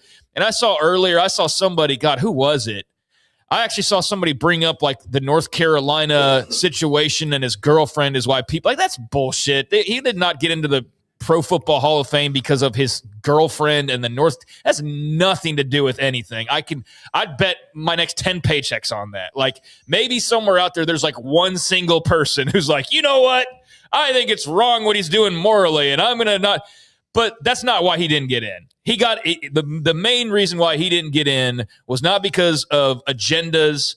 It wasn't because of his young girlfriend. It was because the system limited the ability to have your cake and eat it too for the seniors, for Belichick, for everybody. So, that's kind of where I am with this whole thing. I think there were several things at play that intersected. One is what you just said of it's not they've got a flaw in the process to where, and Robert Kraft is a no-brainer as well. I mean, he was the owner who did all that. Still is. Yeah, still is. He's the guy. He's the best owner maybe ever in the history of the NFL as well. The best getting out of the way. And Bill Belichick is the best coach that there was. So those guys probably shouldn't have to be in with, guys where statistics are a little bit more in a gray area because they're not in a gray area. So you have these veterans in a gray area, and then, like you said, Craig, they get caught up in it. So the other thing is, this is secret ballot. They're not allowed to talk to each other. So I am sure some of them thought, well, I'm going to vote for these three guys. There's no doubt that Belichick's getting in. I don't have to worry about that. Let me make sure that I vote for these three guys so that whoever else among these three guys gets those votes with all the Belichick votes.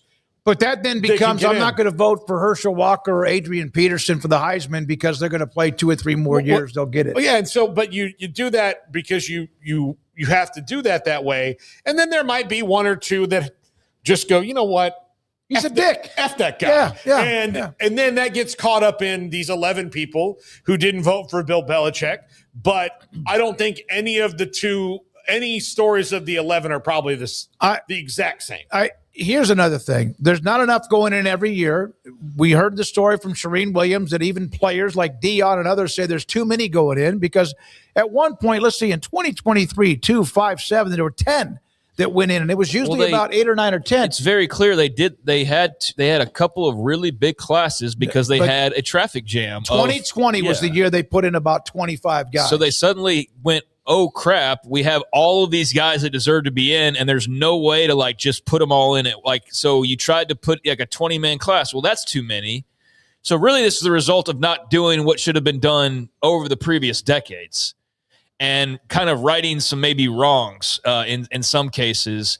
I do think this is a great example, though, of like how you see vultures swirling because now it's the Hall of Fame committee is an embarrassment. Yeah. The process is a sham. Like all these big buzzwords capitalized on YouTube and all that crap. No, the process is flawed, yes, but let's not start personally attacking the Hall of Fame committee like they had it out for Belichick because that's how it's being portrayed in some corners of the media world. And I think that those people very clearly are either just doing the clickbait thing or they really don't know what they're talking about as far as the details of what actually happened. Well, it's because also social media, Craig. Every landslide. No, I know. Yeah. But I just find it all to be just kind of ridiculous. And so I'm just calling it out for what it is. I know that there's an audience for it, but yeah, this wasn't the Hall of Fame committees like just, we're going to screw Belichick and his stupid girlfriend and Spygate. And I think there was probably a voter who said, you know what, the girlfriend thing bothers me. My vote probably won't matter, but I'm not going to vote for it. It had no bearing overall on him not getting in. Yeah. That particular story. The Spygate thing, there might have been one or two people, same thing as the girlfriend thing, where it's like, that bothers me. I'm going to make him pay for it a little bit, but it's probably not going to matter. But did it have the overall effect? No, it was simply the process limited what you could do. And so they tried to actually do actually, if you think about it, it wasn't a team effort because everybody's individual, but it seems as though the people were trying to do the old heads a favor by getting them their opportunity while they still can, knowing Belichick's going to get in. So if you look at it from that perspective, it wasn't nefarious. It was more like trying to do the old guys a favor and get them in while they can. But it should have just been a situation where it's not you have 2 of these and 3 of these and one. It should be like if you deserve to be in the Hall of Fame, you deserve to be in the Hall of Fame. If you're a Hall of Famer, when your clock that you have to wait to be a Hall of Famer strikes, if you're a Hall of Famer in 2020, then if you were eligible to be a Hall of Famer in 2013, you should have been in the Hall of Fame then. Some classes, but 2020, they brought a bunch of people in. I'll give you an example. In the Texas High School Football Hall of Fame, there are not nearly enough high school coaches in there. It was an honor this past May with a lot of us that got in, but I'm telling you right now, there are 25 head coaches that deserve to be in the Hall of Fame before me for sure. And I don't know if we're ever going to get to them. Guys that were incredible. And I don't know how we're ever going to be able. So we started doing 2 a year. I think there ought to be 3 and 4 a year for the next 5 or 6 years. And the same thing with the seniors. It is, there's a backlog, no doubt. So that was Roger Goodell's kind of, hey, Mike, give me some, like, this is pissing you off, right? No, I wish I would have thought about it before he did. Just being honest.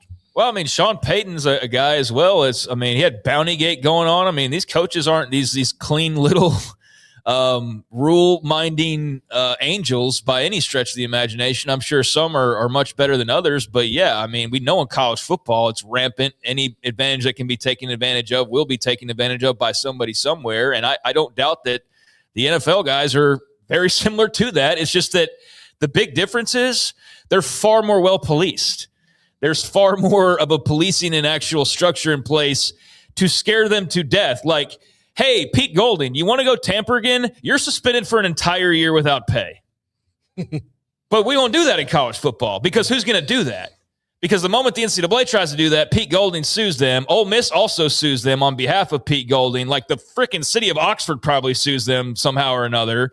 And it gets put in front of a judge who went to Ole Miss 10 years ago. Like, right? So, but in the NFL, like, yeah, you still find ways, but there is as we saw with Sean Payton, as we saw with Bountygate and all that, there are far larger repercussions. And I think it's probably just way more difficult to do. But yeah, I think if you polled most coaches in the midst of all that backlash, I bet the majority of them probably would have been like, yeah, it's really not that big of a deal. Like, we've done that, or I've been on a staff that's done that before.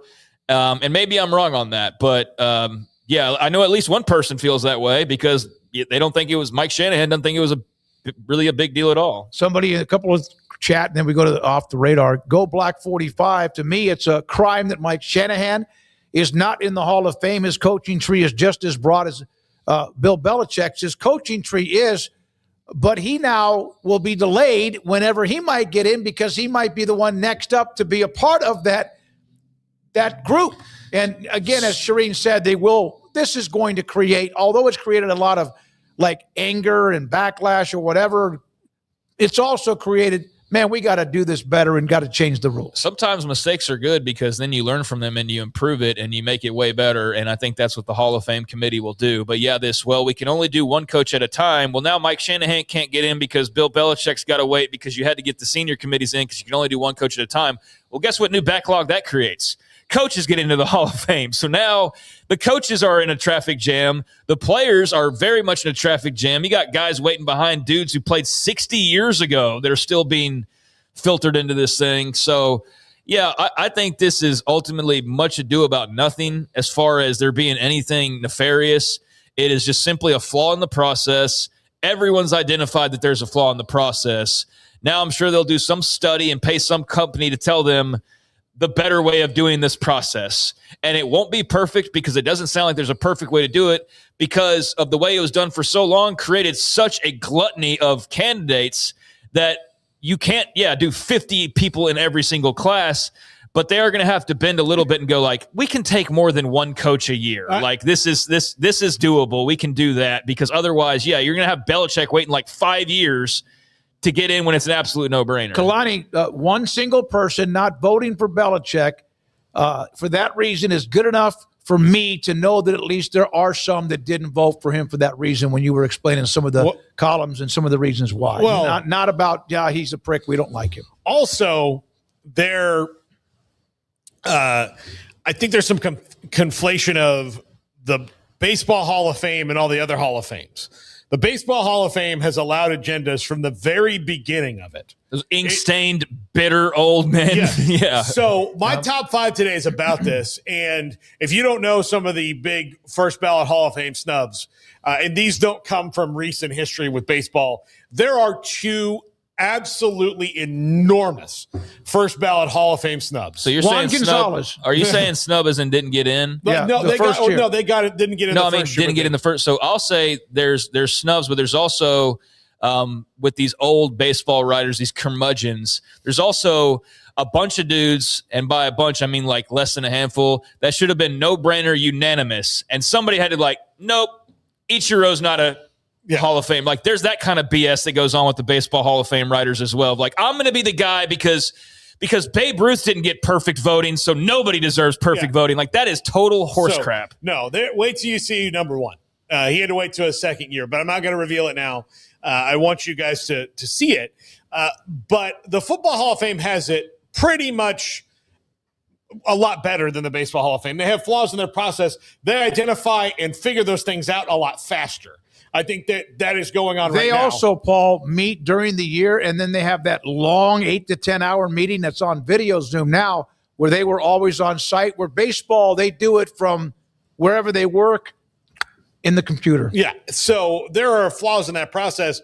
When I was researching this top 5 today, there are no basketball or hockey players on the list. Not to say that there aren't guys who get snubbed in their first or second year and have to wait a minute, but basketball and hockey have a process to where the no-brainers, it's not, because you look at the Basketball Hall of Fame, man, Kim, I remember. But they do it in this big, huge clump. It's all a mixture of international. And so they really look at the entire sport of basketball all together and not just the one league. But I remember Kim Mulkey had to wait a year or 2 after she was eligible. Longer. Which is why I knew this was a process. But then she got to go in with Kobe, and she wasn't mad anymore because she got to go in with Kobe. So it was, it all works out in the long run. She was overlooked for a lot of reasons, her personality, Baylor, Brittany Griner, all of that. But eventually she got in with one of the great classes. But if you look at, and she's in that's maybe kind of a Bill Belichick thing on there. That's maybe their direct comp. But if you look at, there are not players and coaches who are that status in the NBA that miss the first ballot. The only ones that you can really look at are ones like Dennis Rodman, who had to wait after he was not playing in the NBA a little bit longer because he was still messing around in these other random independent leagues or China and all that. So it looks like he wasn't in his first year of eligibility because it was, 9 years after he retired or 12 years after he retired, even though he wasn't really officially retired from basketball. So it looks like, Dennis Rodman got snubbed. No, he just kept doing stunts and he kept his clock ticking because he didn't retire. He played 7 games for a team in Taipei, and that's why you can't vote him in yet. So that's mostly what the problem with basketball I think was. Gary Patterson today, when he was introduced or yesterday at USC as the DC, said the reason that he got out of football for the 3 years was so he could get into the Hall of Fame because the clock was ticking. And now he can, as a Hall of Famer, now be a part of Lincoln Riley's staff. When we come back, Craig Smoak and Off the Radar. This is 365 Sports.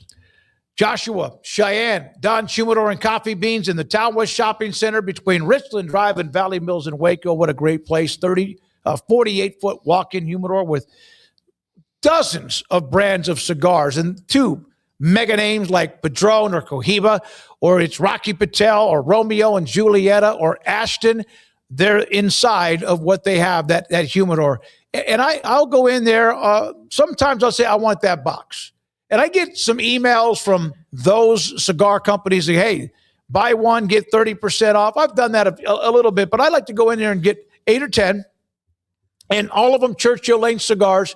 And especially when I'm playing golf, which I don't even know what that is anymore because the weather and the schedule's been so tough. But Don Humidor, Cheyenne and Joshua do a great job. They have fresh baked coffee beans. One of the favorites is Cowboy. They'll grind them up for you right there and put them in a sack, and you can go on your way. Also, they have all of what you need, the accessories, if you do smoke cigars or pipes inside the store. Great place, great people. Don Humidor and Coffee Beans in the Town West Shopping Center between Richland Drive and Valley Mills in Waco. Automatic Chef is your local vending, office coffee, and micro market provider, delivering outstanding service to break rooms all over Central Texas for over 50 years. Automatic Chef brings the best products to your location at the best prices. With hundreds of choices in fresh food, coffee, snacks, and drinks, let Automatic Chef tailor a break room solution to your needs. Make break time great again with Automatic Chef. Automatic Chef Canteen, 6900 Imperial Drive in Waco, or online at automaticchef.com.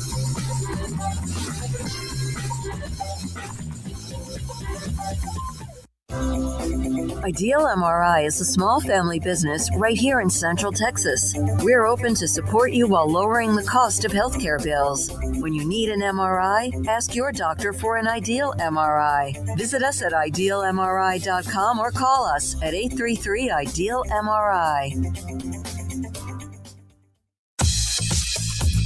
Baylor Scott & White Southwest Sports Medicine and Orthopedics, the team physicians for Baylor Athletics, diagnosing and treating all sports-related injuries, including concussions. These specialists also provide orthopedic services for athletes and non-athletes alike, whether it's knee or shoulder pain, a wrist injury, orthopedic spine care, and even an arthritis and total joint clinic. Trust the doctors Baylor Athletics trust. Baylor Scott & White Southwest Sports Medicine and Orthopedics wants to get you back in the game. There are 26 letters in the alphabet, over 600,000 words in the dictionary, and just 3 of them said together can change everything. Let's order pizza. Those 3 words lead to dough made from scratch and 3 fresh signature cheeses that blanket golden crust in a heavenly melt on Marco's Pizza that'll blow your mind. So visit Marcos.com to order and stop by Marco's Pizza in Belmead, China Spring, Woodway, and in Robinson. Marco's. Pizza lovers get it. With so many companies and policies out there, it gets so confusing shopping for insurance, and I never know if I'm getting the policy that's right for me. Luckily, I met the team at the Niche Group Insurance Agency. With the Niche Group, you can go to one company and get access to coverage options from many insurance carriers, and you get to speak to a real person about your specific coverage needs. With the Niche Group, I know I'm getting the right coverage at the right price. If you need insurance, talk to the experts at the Niche Group at 1-800-258-8302. No car payments for 90 days when you bring your auto loan home to Genco. Get 4.79% for 48 months and make no payments until 2026. Plus, get entered to win 3 months of no car payments.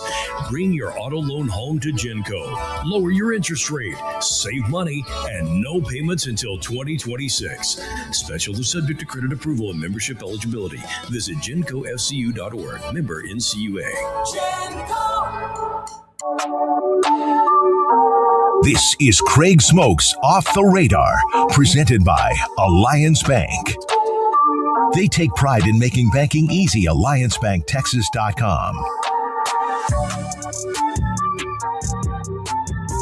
Welcome back. Welcome in. Time for Off the Radar here on 365 Sports. And time to take a look at just a grab bag of stories going on around the world of, you guessed it, sports. So going to start off with follow-up on some golfing news. We talked last week about some of the Live to PGA moves that were going on, particularly Brooks Koepka, and I'll get to him more in a moment. But another player has decided to depart Live and head home, I guess you could say, to the PGA, as Patrick Reed will return to the PGA Tour in late 2026, leaving Live later this season.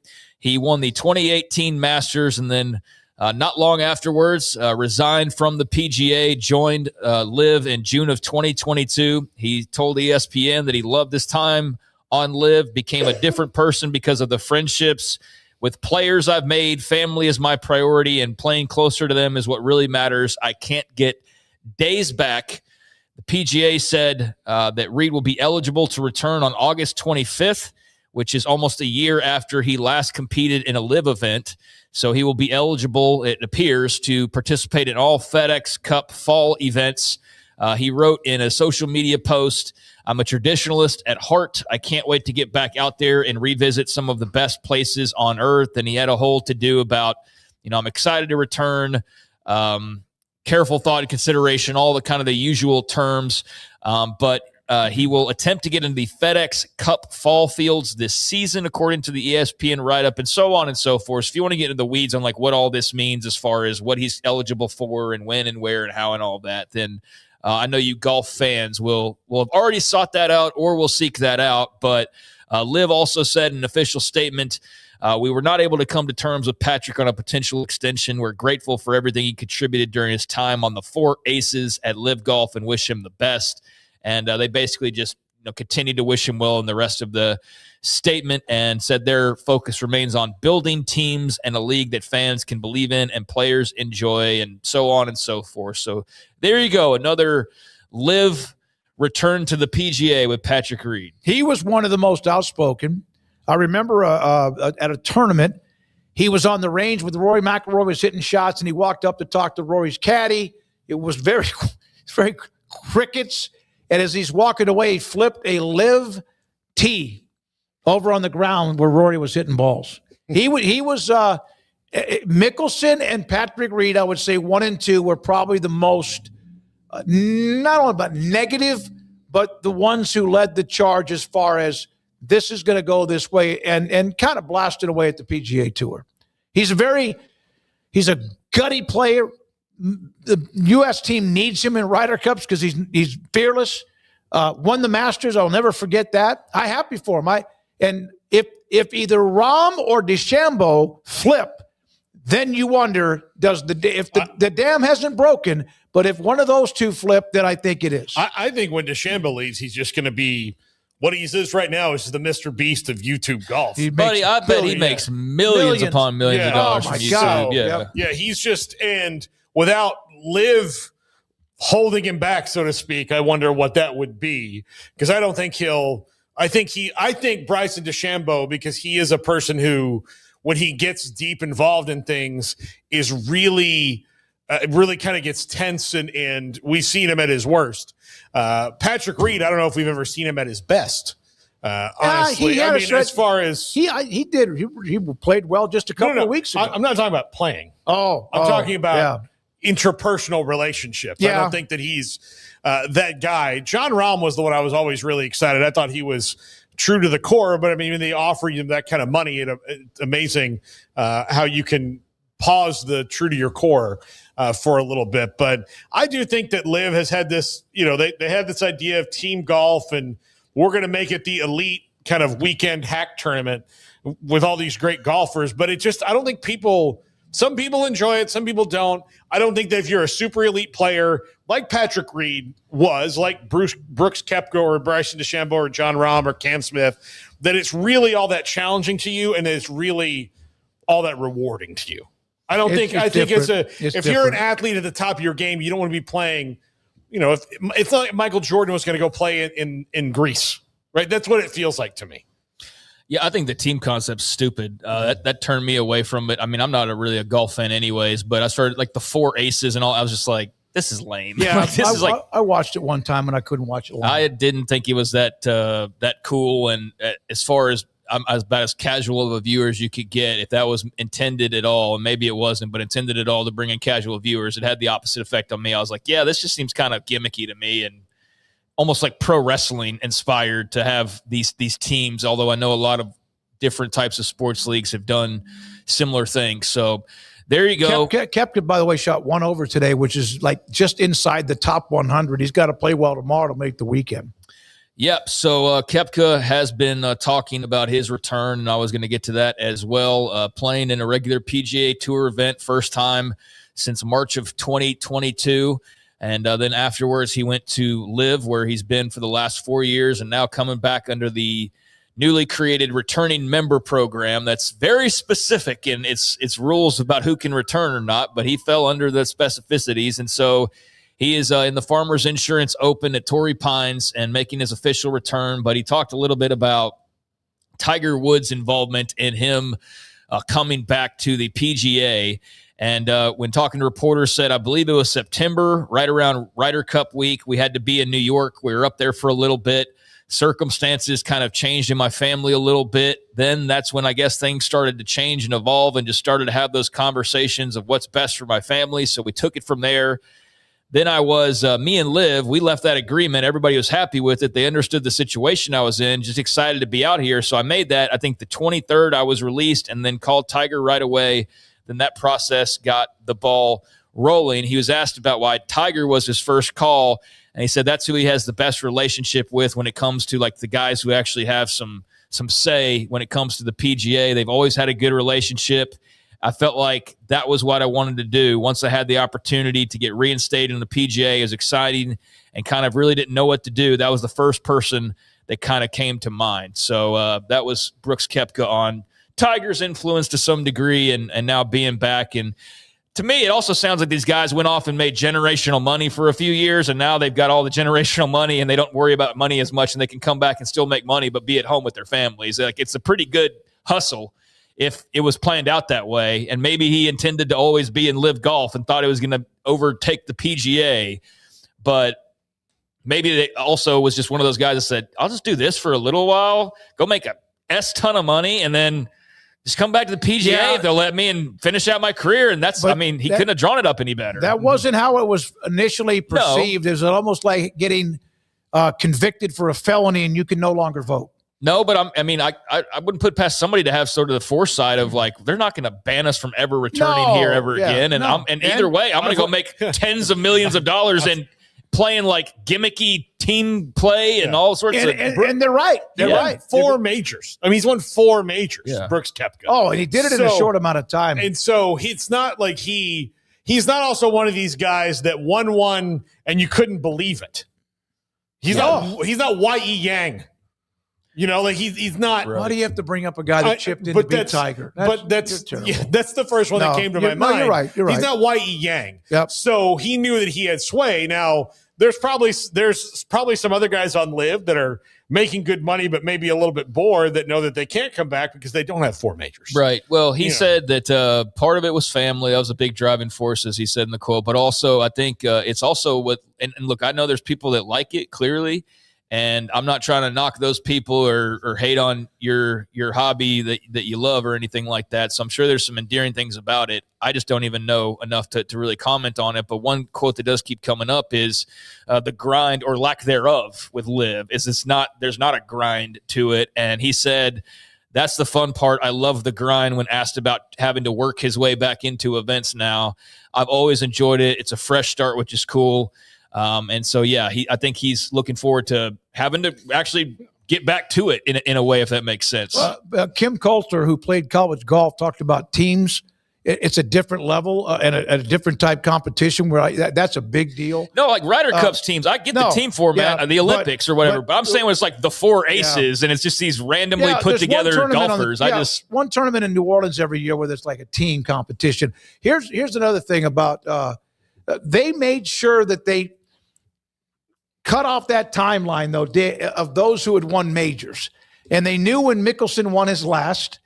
And they were very smart, the PGA Tour, to say, okay, we're going to – because they're working to one of the things I loved about LIV the most was that the caddies were taken care of even better. Not that they don't make good money especially if they caddy for a great player who makes a lot of money and wins tournaments. But they really did take care of the caddies along the way. You have to do that so that you can pretend you don't know where the money came from. Yeah, that's true. But with Phil Mickelson, too, I think, and this is just my theory, I think Phil Mickelson wanted the PGA Tour to come crawling back to him and be like, Phil, we can't do this without you. And then what he found out was, like, oh, Phil's gone? He's making a lot of money? We don't have to pay him anything? We don't have to deal with him anymore? Okay, your problem now. Yeah, I think there's plenty of people that were like, great. Yeah, it's Saudi Arabia's problem now. Yeah, well, there you go. There's a bit on Live, a bit more golf than we normally talk, but it's relevant. And it's also this time of year where, hey, there's other sports that are starting to take some of the headlines because the football world's winding down, although college is still doing its best to stay in the headlines. And the NFL is still very much in the headlines right now. But, so Brooks Koepka's back at it, and Patrick Reed's also now returning. And I get what Kim's saying, but like I said, I just can't root for a team like they're calling themselves the Chargers. No, I get it. Like they're I don't watch it for that either. A franchise or something. I just that doesn't do anything for me personally. Meanwhile, going on in the NFL, a lot of these jobs have been filled up. There's also some injury news. Just real quickly, Josh Allen expected to be ready for OTAs after he has foot surgery. That was one of the headlines that was out there, among others. But there was also the fact that there's a couple of jobs now left open, and there's one big, bright, shiny candidate that seems to be in the mix for both the Cardinals job and the Raiders job. But he's also a little busy right now. But Clint Kubiak, a name that is involved with both sides of the coin for both the Cardinals and for the Raiders. And so we're down to kind of the nitty-gritty here. And right now it does appear as though there's a lean in the reporting that he is going to be the Raiders' next head coach, it potentially. So we'll see how that goes. But apparently he's in the driver's seat, according to Yahoo. Had a second interview with them this past weekend, according to NBC.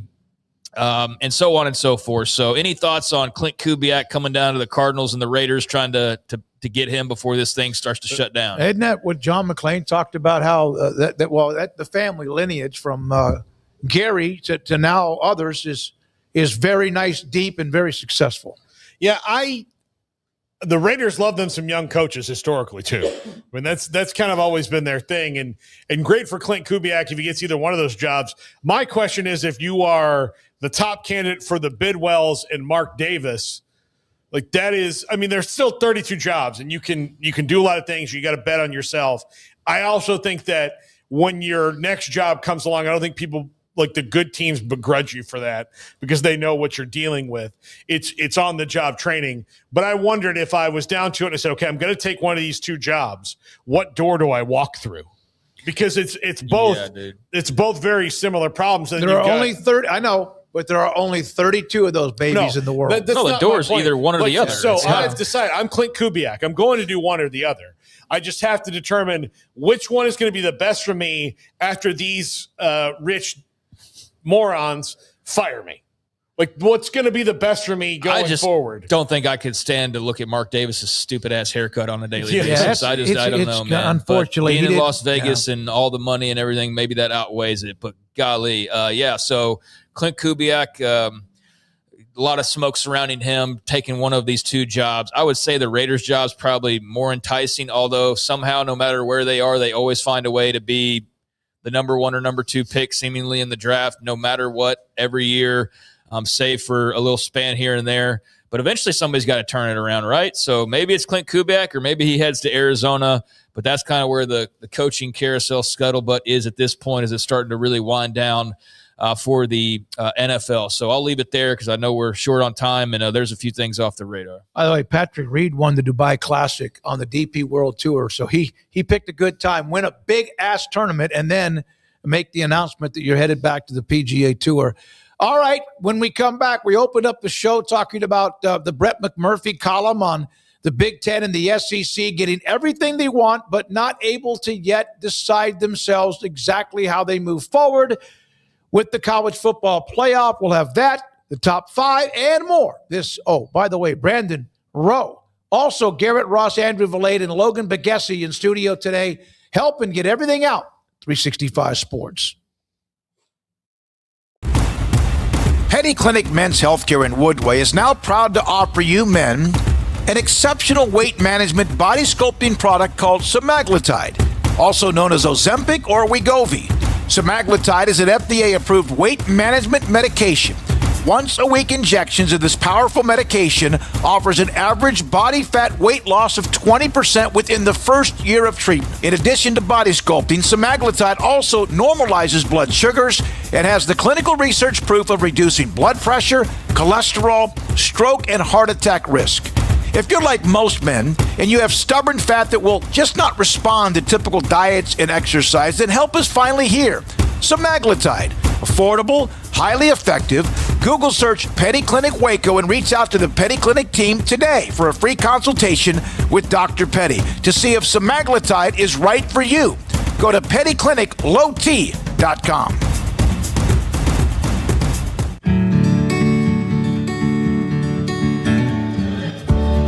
Whatever it is you wrangle, whatever seeds you sow, no matter what you nurture or what you choose to grow, at Texas Farm Bureau Insurance, we're proud to protect all Texans. Serving Central Texas since 1889, TFNB Your Bank for Life takes pride in being more than a bank.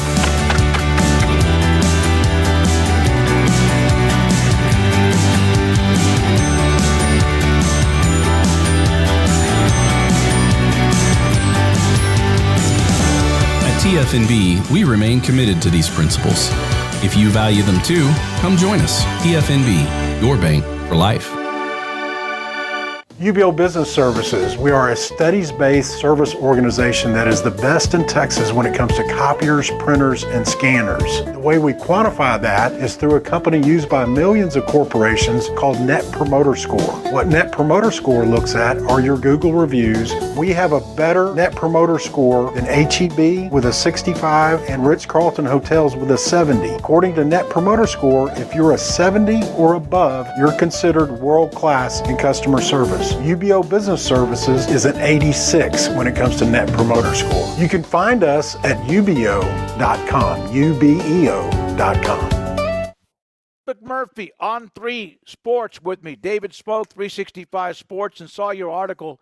Big Ten and SEC demanded power to determine college football playoff format, but can't come to a decision. Brett, egos can get in the way. It's interesting to me because they basically told everybody else, we don't need you. And now that it's just those two in the same room, is this at an impasse? It's going to work out, right?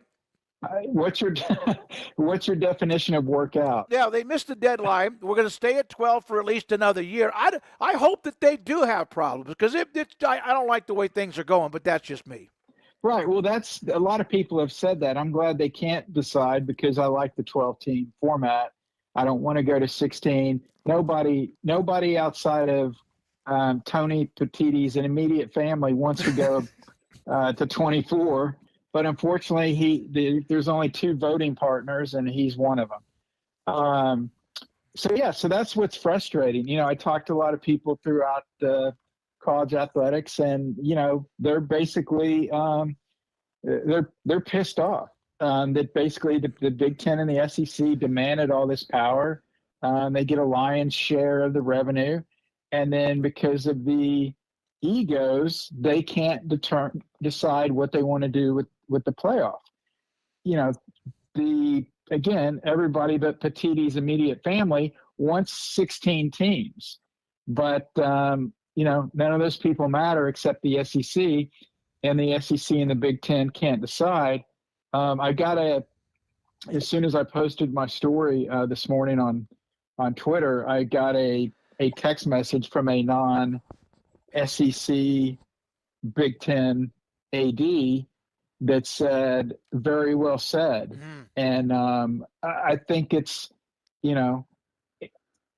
one thing to demand and get the control. And look, I'm not disputing should they have a Big Ten and SEC have a bigger say in this.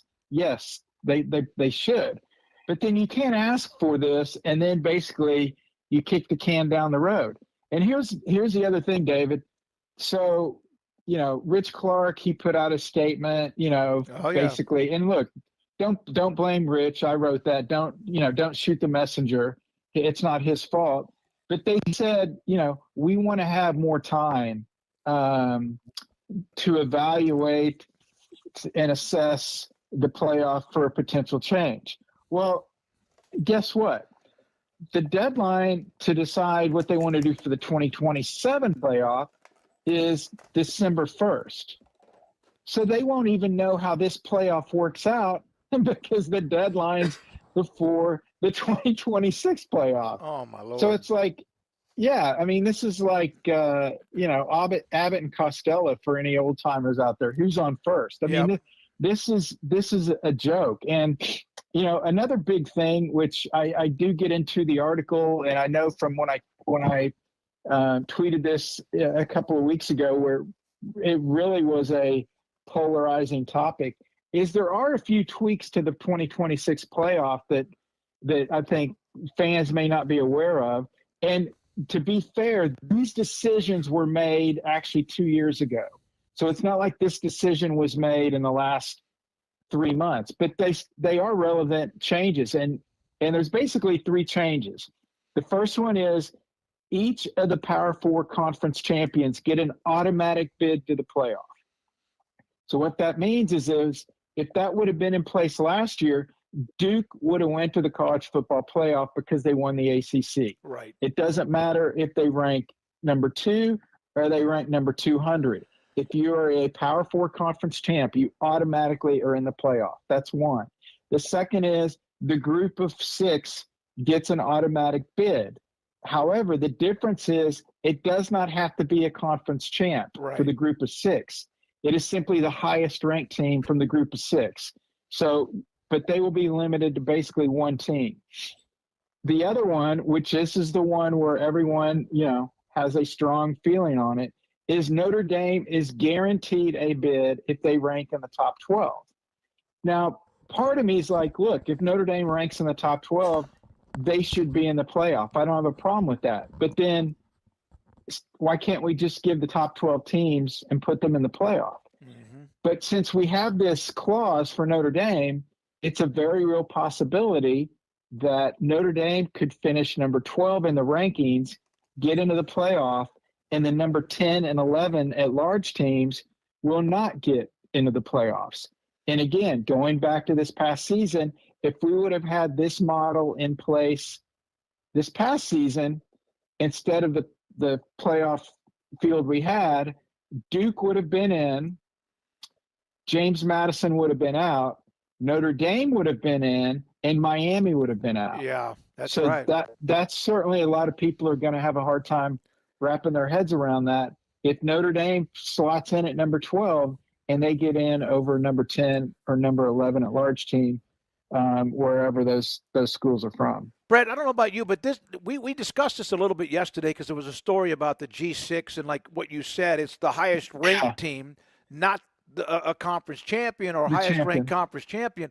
But I saw reactions or at least quotes from so-called G6 leaders go, well, we don't even remember that. Like, who is signing? I know the Big Ten and the SEC are the ones hammering this out, but are attorneys, conference commission, are they reading the agreements? Just like a lot of people didn't know about the Notre Dame thing until their AD brought it up whenever it was. They're like, what? It's like, who's paying attention in these meetings? So, David, when you go buy a car, you buy a, new refrigerator or something, whatever, and they're like, okay, here's, sign this, agree to this, and it's 100 pages of nonsense.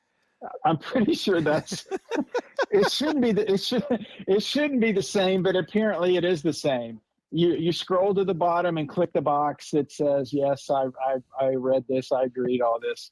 Apparently that's what happened. The Athletic broke the story about the group of 6 situation. And a lot of group of 6 folks were not aware of that. I'm sure there's going to be some kind of crazy scenario that's going to impact these teams. if I'm the group of 6, why play a conference championship game now? Right, exactly. I mean, again, that's why these conference championship games were put in, was because to help those teams get in the playoff back when we only had 4. Now that we're at 12 and now you don't have to win your conference championship. If I'm the American, I don't play a conference championship game.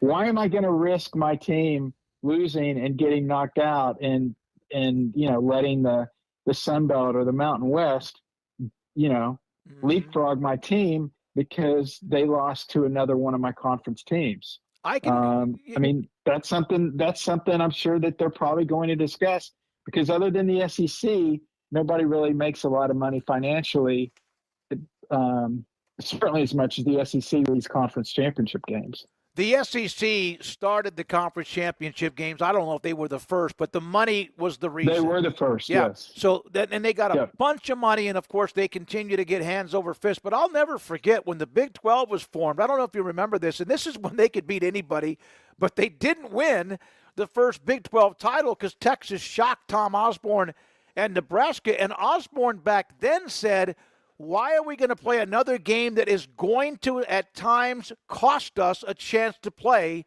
for a national championship? Not just Nebraska. It happened to Kansas State. It almost happened to Oklahoma. And here we are all these years later, and that probably made sense. I don't think he was dodging playing the game because they were, at the time, in an incredible run. It's just – so is – remember the alliance, Brett? The Big Ten happened to be a part of it. Yeah. Which one? Oh, my Lord. Germany. But that went to hell, and the Big Ten walked away with Kevin Warren.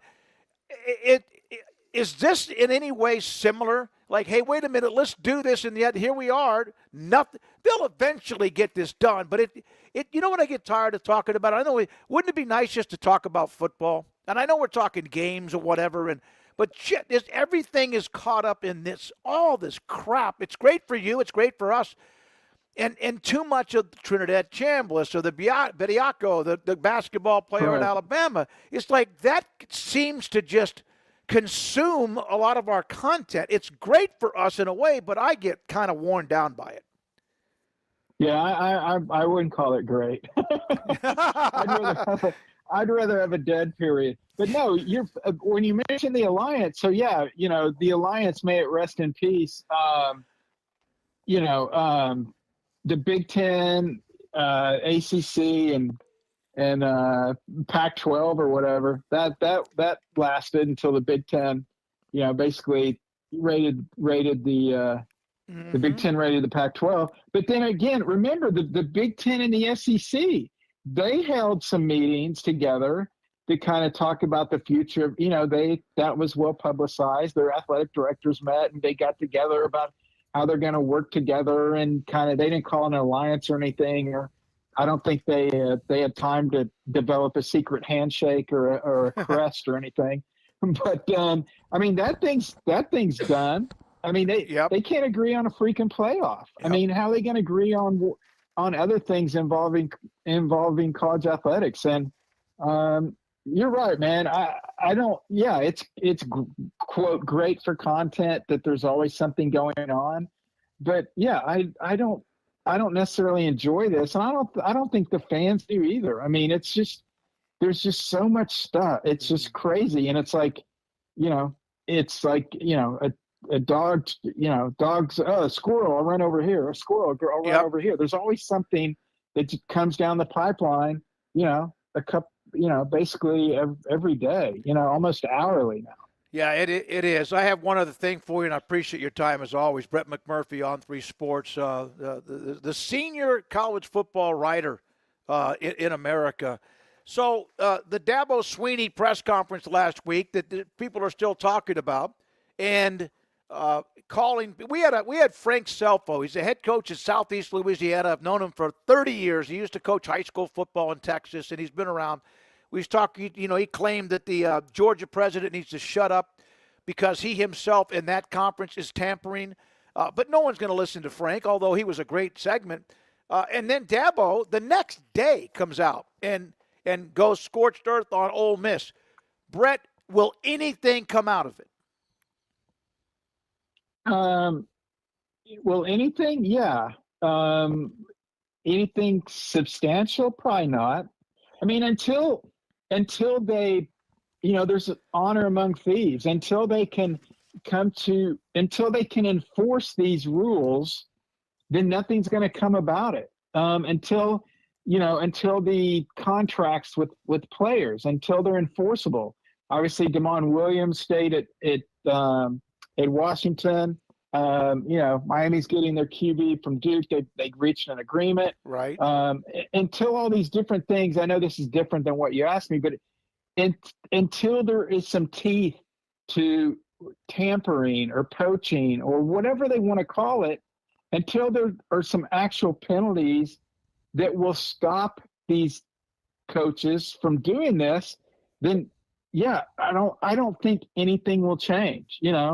You can say the speed limit is 55, but until there are consequences for driving 90, then people are going to drive 90. And okay, you may wreck your car every once in a while, but it's, for some people it's worth the risk. For these coaches, it's worth the risk for somebody to call you tampering or whatever, and something else is going to happen, and it's fine. Okay. Is it going to matter that you we'll say allegedly, wink, wink, nod, nod, that you allegedly tampered, but then you get to the college football playoff and you earn your school millions of dollars? No. You think they care about that? No, they don't. Sankey hasn't said a word. I mean, because he's not going to mess with Pat Forty. Yeah. Pat Forty Yahoo wrote Sports Illustrated. Pat Forty wrote a really good column about the SEC, all the stuff going on with the SEC, with the Alabama basketball player, the tampering within the league, and Greg Sankey, has largely been kind of, the invisible man during all this. Yeah,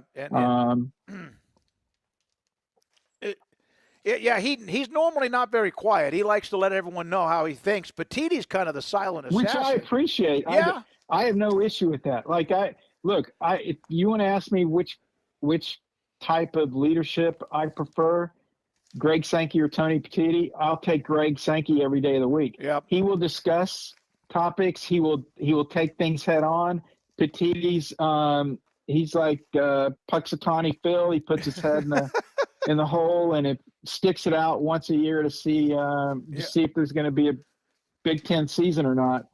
So he's the total opposite. But yeah, this is very strange for Sankey, to be this quiet about these two high profile subjects when, look, I give him credit. He will take every media request. He will answer every question.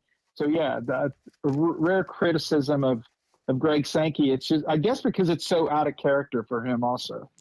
Hey, man, thank you as always. Great column. I read it. I said I got to at least reach out to you. Glad I did. Appreciate your time, Brett, and enjoy whatever quiet time we have, if that's possible. And thanks for what you do. Appreciate your time on 365 Sports.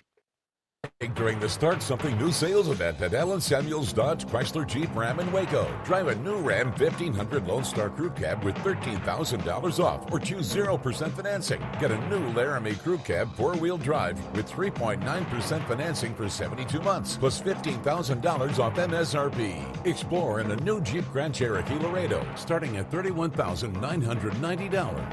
Happening now at Allen Samuels. Come by. Let's be friends.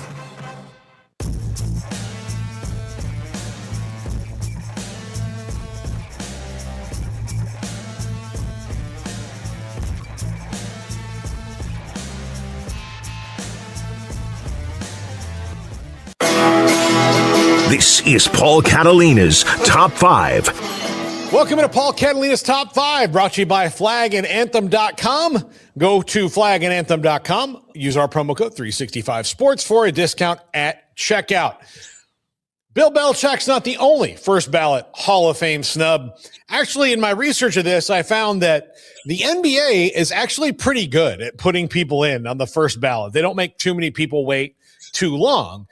Sometimes there's some misinformation out there on the internet because of the way people play in other leagues and all these other things. But the NBA and the NHL really don't mess around like this. If you're in the first ballot and you're a Hall of Famer, they pretty much know.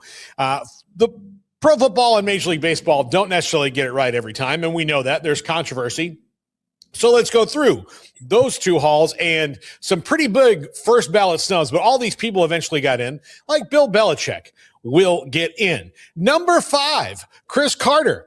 Famously, all he does is catch touchdowns, according to Chris Berman. He had to wait a while, and he got caught up in this logjam of wide receivers. They don't take a lot of people in the Pro Football Hall of Fame, so they had to kind of start knocking off wide receivers, especially since he was at kind of the beginning of the era with Jerry Rice and all those guys where the passing game started to explode in the NFL, and they had to keep up with all these stats. But Chris Carter, a famous first ballot Hall of Fame snub. Number 4.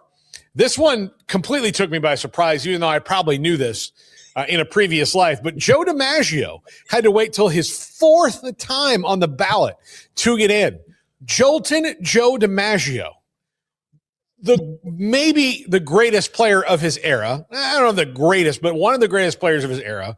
This is how tough the Baseball Hall of Fame used to be. 4 times, 2 times for Yogi Berra, and a lot more Hall of Fame snubs from that era on the first ballot because they wanted the elite of the elite.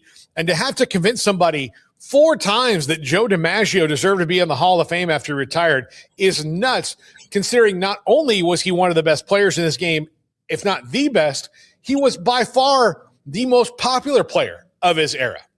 Number 3, Terrell Owens. This is him at the University of Tennessee, Chattanooga, accepting his Hall of Fame award.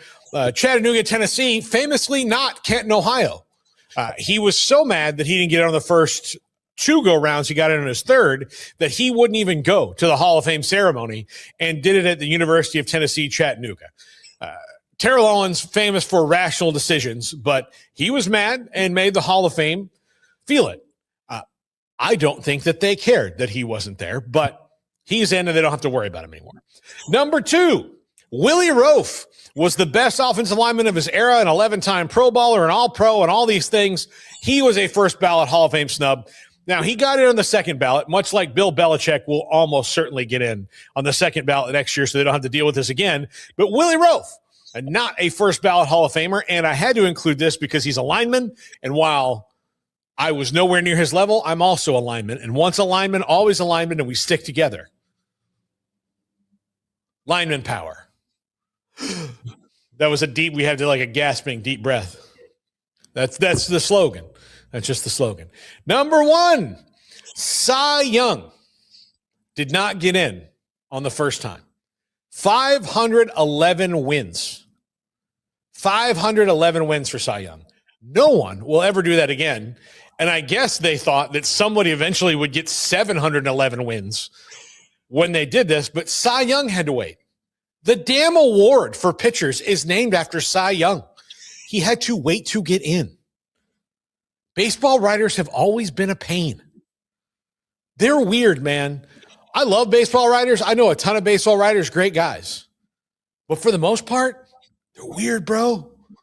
They're really, really strict about this, and they've always been that way, and it's been passed down by the great-grandfathers of baseball writers about how elite you have to be.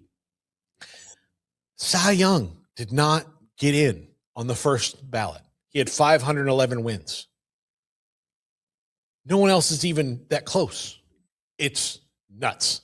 Well, that's going to do it for this top 5. A sadly wheelless carnival begins right now.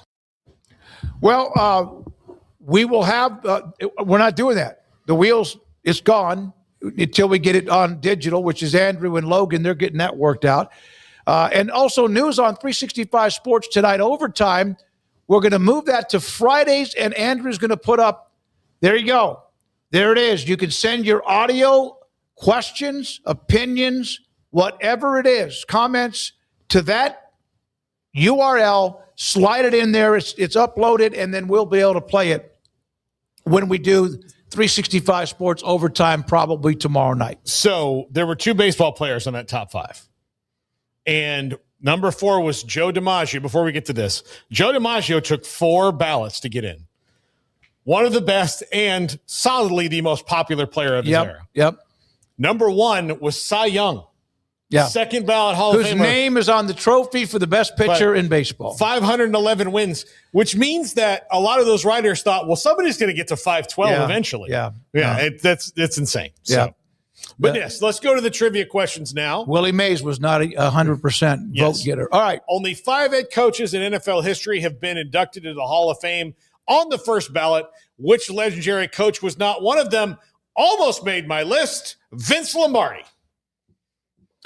You say that with such confidence. I'll say Vince Lombardi. Yes. I will fight you if that's true. Oh, my God. I did not know that. I did not know that. He almost made the list for me today, but I didn't want to ruin Andrew's trivia question, I guess, subconsciously. But no, I didn't pick Vince Lombardi because I wanted to spread it around. But yes. The name is on the trophy handed to the champions every year. Yeah. A year after his death in 1971, but he was widely seen as the greatest coach in NFL history, having led the Packers to 5 championships in 7 years, including the first 2 Super Bowls. Even so, only 5 coaches have ever earned first ballot nominations: Don Shula, Chuck Noll, Tom Landry, George Halas, and Curly Lambeau. And those guys should have been first ballot Hall of Famers too, but Yes. I did not realize that on Lombardi, who coached a short amount of time with Garrett Washington before. Wait, you just said they should have been first. They were first ballot Hall of Famers. No, they should have been, and they were. That's right. I worded that, used the word should wrong. But Lombardi, I did not know that number. All right, or that fact. Yeah. Star quarterback, November 1985, for his team, suffered a broken leg. 33 years to the day later, their new starting quarterback suffered the same injury on the same part of the field. Which franchise was it? We know the answer here. Garrett? Washington. It is Washington. And that lousy field that they have. November 18th, 1985, 2018, Joe Theismann. Of course, that was the Lawrence Taylor tackle. Broke his leg. Identically 33 years apart. Both happened 23-21. Home losses near the 39-yard line. Each hit by 3 defensive players of the year, while, again, a Pro Bowl tackle was not playing that moment. Yeah, that's Theismann and Alex Smith. Yes. Theismann's one of our favorite guests on this show. He's always been really good. Haven't been able to get as much in touch with him of late. Yeah. Who's winning the game, the Pro Bowl or the Senior Bowl game, American or National? Name the players. Who starts for them? I couldn't even. I just watched the practices, the highlights. I don't know. So this was got to be coin flip between everybody. They don't know who's going to play, how long they're going to play. I would who's pick American leave after the practices are over and not playing the game. I like the color red, so I would have taken American. Yeah. All right, there we are with that. What are you looking forward to? This is a question. I'm very intrigued by this answer. What are you looking forward to after football season? How much of 53% would be higher if it did not include the NBA next to it? Maybe a little bit more. Maybe another 5 or 8%. But the Winter Olympics are coming up. That's always interesting. It only happens once every 4 years. The NHL gets super interesting this time of year. And I know a lot of people aren't interested in the World Baseball Classic, but it's going to be kind of a fun spring. A lot of cool stuff going on. Yeah, I think I would vote for right now. I'm actually more excited for the Winter Olympics than I am for basketball. I'm telling y'all, the Luka Doncic trade killed whatever remaining love I had for basketball in a lot of ways. It really did. The basketball part of his heart is deflated. No, it really kind of is, because I wasn't like the biggest fanatical person to begin with. I enjoyed it, but what really was driving my basketball fandom was the Dallas Mavericks there for a good long while. And whenever that all unfolded and occurred and I went on my boycott, which still is ongoing, I just don't care as much anymore. And then I look around and I see all of the college transferring, and it's like, what team do I, you know what I'm saying? I just don't even get involved in getting too in depth with it the last couple of years. So for me, this might have been a college NBA answer about 2 years ago. But this year it's the Winter Olympics, and then hockey I'm one of those people that I'll jump in when they get into the deeper reaches of the season. I'll watch a little bit here and there, but that's when I'll really lock in on it. And I'm all for the World Baseball Classic. I'll be all over that as well. So, yeah, we have some good eating coming up, but the main one for me would be Winter Olympics. Yeah. When does that start? It's got to be in February, right after the Super Bowl, pretty much, in a few days. So they're all the promotions are ongoing now. Yeah, we're starting to see I've seen them. Yeah, the number one Winter Olympic sport is it's still figure skating as the ratings. Yeah. I my favorite is the luge because I really like to say the luge. I know I do because it's really the dumbest thing you've ever seen anybody try to do, but they're so good at it. And then it never ends the way I want it to, which is in a horrible crash. I say that I don't want it to, but part of my brain's like, oh man, I wonder what it's going to look like if this guy wipes out. And then he just smoothly goes through the thing and is like, all right. That'd be fun to do just once. I've always liked the bobsled. I've always liked those things. The downhill skiing is always fun.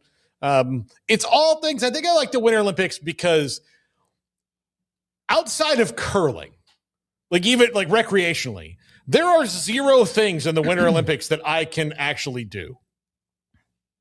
I can't think of curling I could do if there was a curling club. Oh, you said club. You can do it. And I was like, no chance, no shot you're doing any of the... Curling is something, if there was a local curling club and I wanted to go do it, I could handle it recreationally. How many times, honestly, in that sport would you be able to do that brush without being worn out? Oh, I don't know. But I mean, at least that's hard for me to sweep the kitchen floor. But at least I know I could do it if I was invited. If somebody said, hey, would you like to go slalom? I'd be like, hell no, I can't do that. I'm not going to do that. No. Okay.